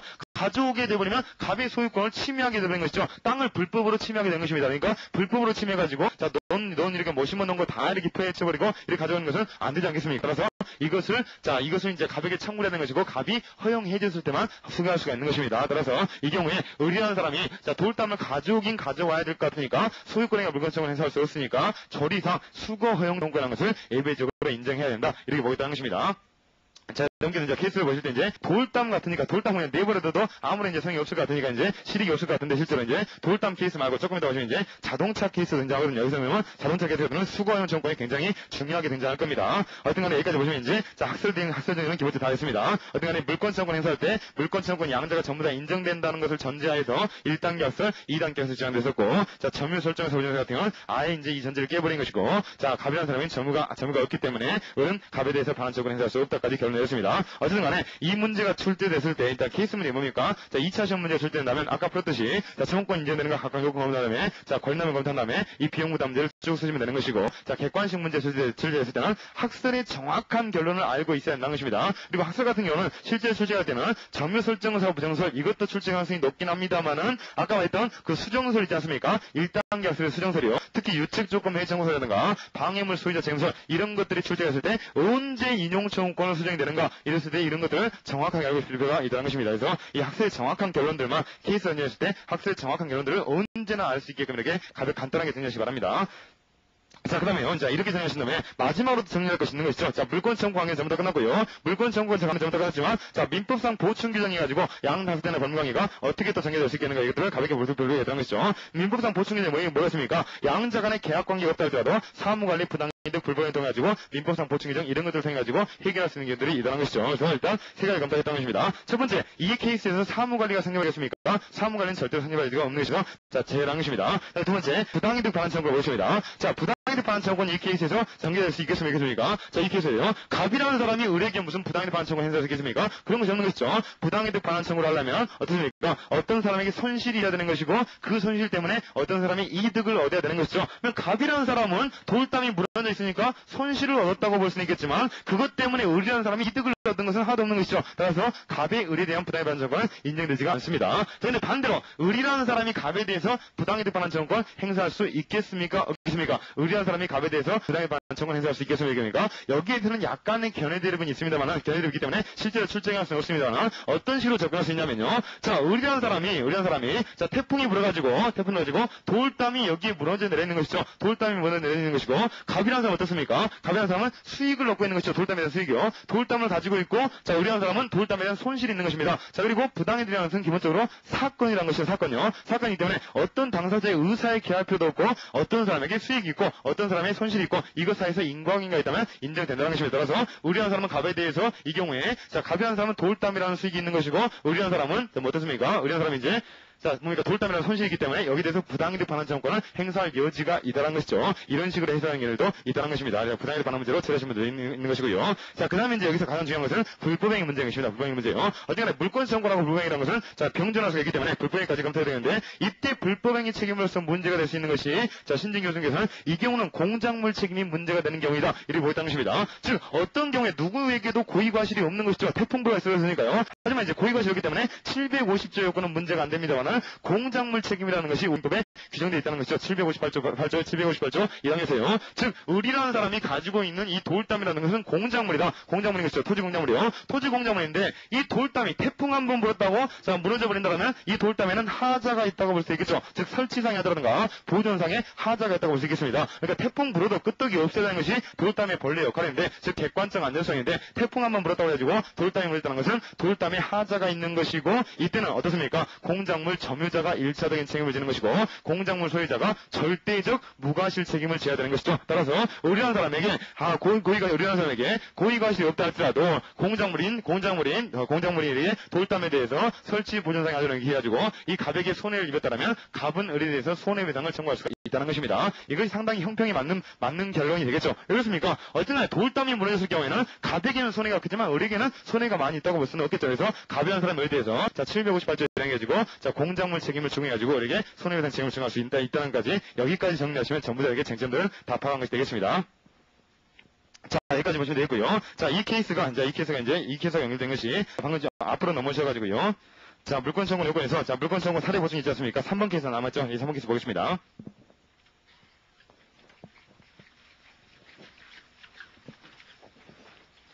자, 이 3번 케이스는요, 자, 전형적으로 이제, 자, 점유 설정의사 부정설, 최신 학설인 것이고, 자, 김준호 교수님께서 이제, 교과서에 많이 소개를 하고 있지 않습니까? 어쨌든 간에, 이것이 다설적인 편에서 절대 아닙니다. 자, 가장 최신 학설인데, 어쨌든 간에 이 학설 같은 경우가 최근에 이제 각광을 받고 있기 때문에, 이 학설에서 전형적으로 이야기하는 케이스를 하나 풀어보겠는데요. 이 학설이 전형적으로 이야기하는 케이스가 바로 3번 케이스입니다. 그리고 이 3번 케이스 같은 경우는 1번 사고시험 문제에서 한번 출제되어 있었던 것이죠. 자, 근데 보시면요. 자동차 절취범 C는 A의 자동차를 훔쳐 도주하다가 도로변 B에 도주하지 못하자 버리고 버렸다. 이때 B는 A는 B에게 어떤 권리 행사할 수 있겠는가 이런 문제인데요.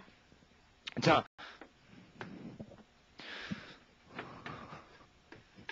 자, 자동차가 있습니다. 정해져 있고요. 이 자동차가 A라는 사람이 소유권자입니다. A라는 사람이 소유권자입니다. 그리고 C라는 사람이 돕는 것이죠. 자, A라는 사람이 소유가 있는 데는 A라는 사람이 소유가 있는 자동차를 자, C가 절취해가지고 몰고 갑니다. 몰고 가는데 자, B라는 사람이 토지 옆을 지나다가 이 자동차가 굴러 떨어졌습니다. 굴러 떨어져가지고 이 자동차가 B라는 사람이 토지 위에 전복이 되어 있다는 것이죠. A라는 사람이 소유권 있는 데는요. 그렇기 때문에 지금 C라는 사람을 올리고 C라는 사람을 올리고 자, 자동차를 훔쳐가지고 전복까지 시켜버려놓고 도망가 버렸다는 것입니다. 주행날 처벌입니다. 이랬을 경우에 A와 B 사이의 법률관계가 어떻게 되는가? 즉 A는 B에게 어떤 청구권을 행사할 수 있는가? B는 A에게 어떤 청구권을 행사할 수 있겠는가? 이런 문제인데요. 이 케이스는 기본적으로 돌담 케이스하고 유사한 측면이 있습니다. 왜 유사한 측면이 있습니까? 이렇게 방해 상태가 야기된 측면이 야기된 것이 이 당사자들에게 책임이 있는 것이 아니라 제3자에게 책임이 있다는 것이죠. 즉 A에게도 귀책사유는 없는 것이고 B에게도 귀책사유는 없다고 볼 수 있지 않습니까? 즉 A, B에게 귀책사유가 없기 때문에 아까 태풍 불어가지고 방해 상태가 야기된 것과 굉장히 유사한 것이죠. 그리고 A라는 사람 B에 대해서 어떤 청구권을 행사해야 되겠습니까?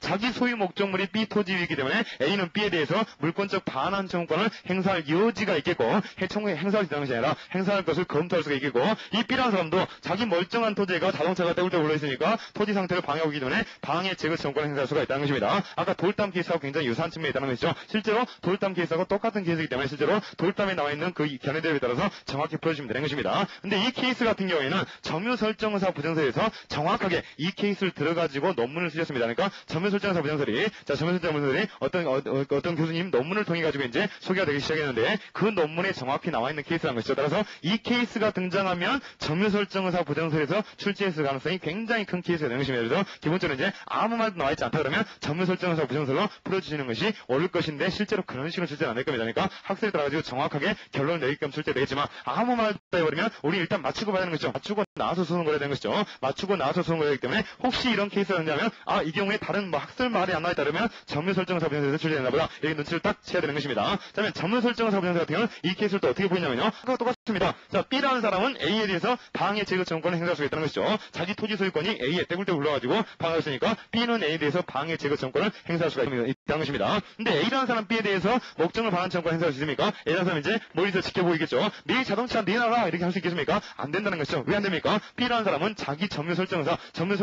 자기 의사에 기초해가지고 점유한 적이 없기 때문에 B에게는 점유권이 인정되지 않고 점유권이 인정되지 않으면 213조 요건을 충족시킬 수가 없기 때문에 A는 B에 대해서 소유물 반환 청구권을 행사할 수 없다는 것이 결론이 난다는 것이죠. 이것이 이제 점유설정의사 부정설의 결론이 되는 것입니다. 하지만 종래통속과 판례는 이거 다 인정해주고 비용 부담 문제로서 처리하고 있다는 것이죠. 이런 관계를 정확히 봐주시면 되겠습니다.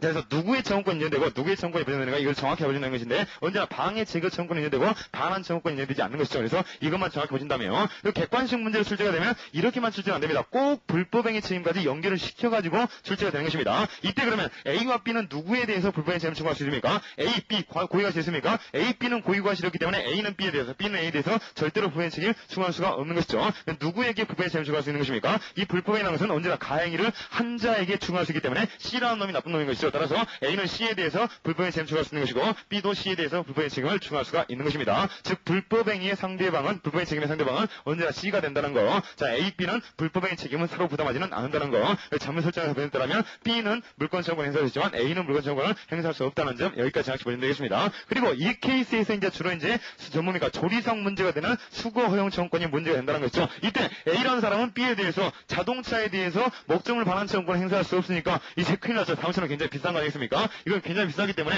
이 자동차에 대해서 반환 청구권을 인정해주지 않아버리면 B라는 사람이 이거 계속 가질 수 있겠습니까? 이거 안 되겠죠. 이런 경우니까 이 A라는 사람에게 물권적 청구권을 인정해줘버리면 아무런 문제도 안 되겠지만 점유설정의사 부정설에서는 물권적 청구권을 인정하지 않기 때문에 이때 조리상 허용되는 수거 허용 청구권을 인정하자 해가지고 이 A라는 사람이 이 자동차를 끌어가는 것을 B에게 허용해줄 것을 청구할 수 있는 권리를 인정하고 있다는 것입니다. 이거 인정 안 해줘버리면 자동차에 대해서 반환 청구할 수 있는 법적 근거가 전혀 없게 돼버리니까 그런 점을 시정하기 위해서 이 학생에서 조리상 인정되는 수거 허용 청구권을 인정하고 있다는 것입니다. 자, 여기까지 보시면 되겠습니다. 자, 그 다음에 이제 교과서 잠깐 들어가시면요. 자, 교과서 이제 303페이지 다 넘어가시고요. 304페이지까지 다 정리된 것입니다. 자, 그 다음에 이제, 자, 김현무 교수님께서 이제 사견을 쭉 전개하고 계시는데요. 이 사견 같은 경우는 이제 무시하시고요. 학술 결론만 정확히 하시면 될 겁니다. 340페이지에서 이제, 네 번째, 물권청과 소멸시 나와요. 이건 이제 일단 정리해보는 것이죠. 자, 일단, 부정설, 긍정설과 판례 이렇게 나는데, 복잡하죠? 이런 식으로 정리하시면 절대 안 되는 것입니다. 소유권에 기한 물권청구하고, 제한물권에 기한 물권청구는 이 두 가지로 나눠야 되는 것입니다. 소유권에 기한 물권청구는 뭐였습니까? 소멸시에 걸리지 않는다는 것이 통설과 판례였고, 이영준 교수님께서만 소멸시에 걸린다는 소설자가 있었던 것입니다. 그 다음에 두 번째, 제한물권에 기한 물권 정권이 소멸시 걸리겠는가? 여기에서는 걔네들이 만만치 않게 있었던 것이죠. 자, 일단 긍정설이 있었고 부정설이 있었습니다. 자, 부정설이 있습니다. 그리고 긍정설이 판례 태도라고 소개를 일반적으로 하고 있습니다. 긍정설이 판례 태도라고요. 자, 판례 태도라고 소개했습니다. 그리고 부정설이 중요하다고 했다는 것이죠. 부정설 같은 경우에 자, 뭡니까? 부정설 같은 논거를 세 가지를 정확하게 아는 것이 필요하다는 것입니다. 저번에 소멸시에서 정리했기 때문에 여기서는 간단히 보겠습니다. 어떤 간에 자, 이런 식으로 소유권에 대한 물권청구하고 제한물권에 대한 물권청구는 두 가지를 나눠가지고 봐야지만이 이해가 된다는 것입니다. 자, 어쨌든 간에 자, 소유권에 대한 물권청구에서 판례는 어떻습니까? 부정설을 취했고 제한물권에 대한 물권청구에서 어떻습니까? 판례는 긍정설을 취하고 있다는 것 이것 정도만 자백하고 가르쳐 보시면 되겠습니다. 자, 그럼 밑에 나온 거세팔레 같은 경우도, 자, 그런 팔이 되고요.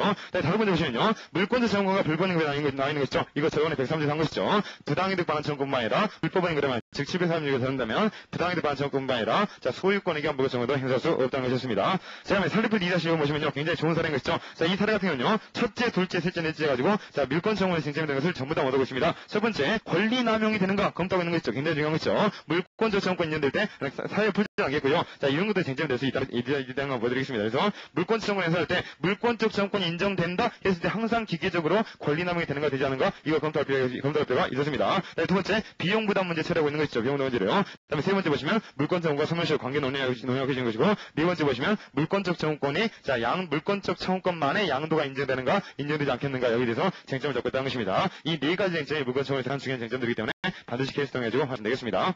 자 그럼 좀 쉬었다가 물권 변호 들어가겠습니다.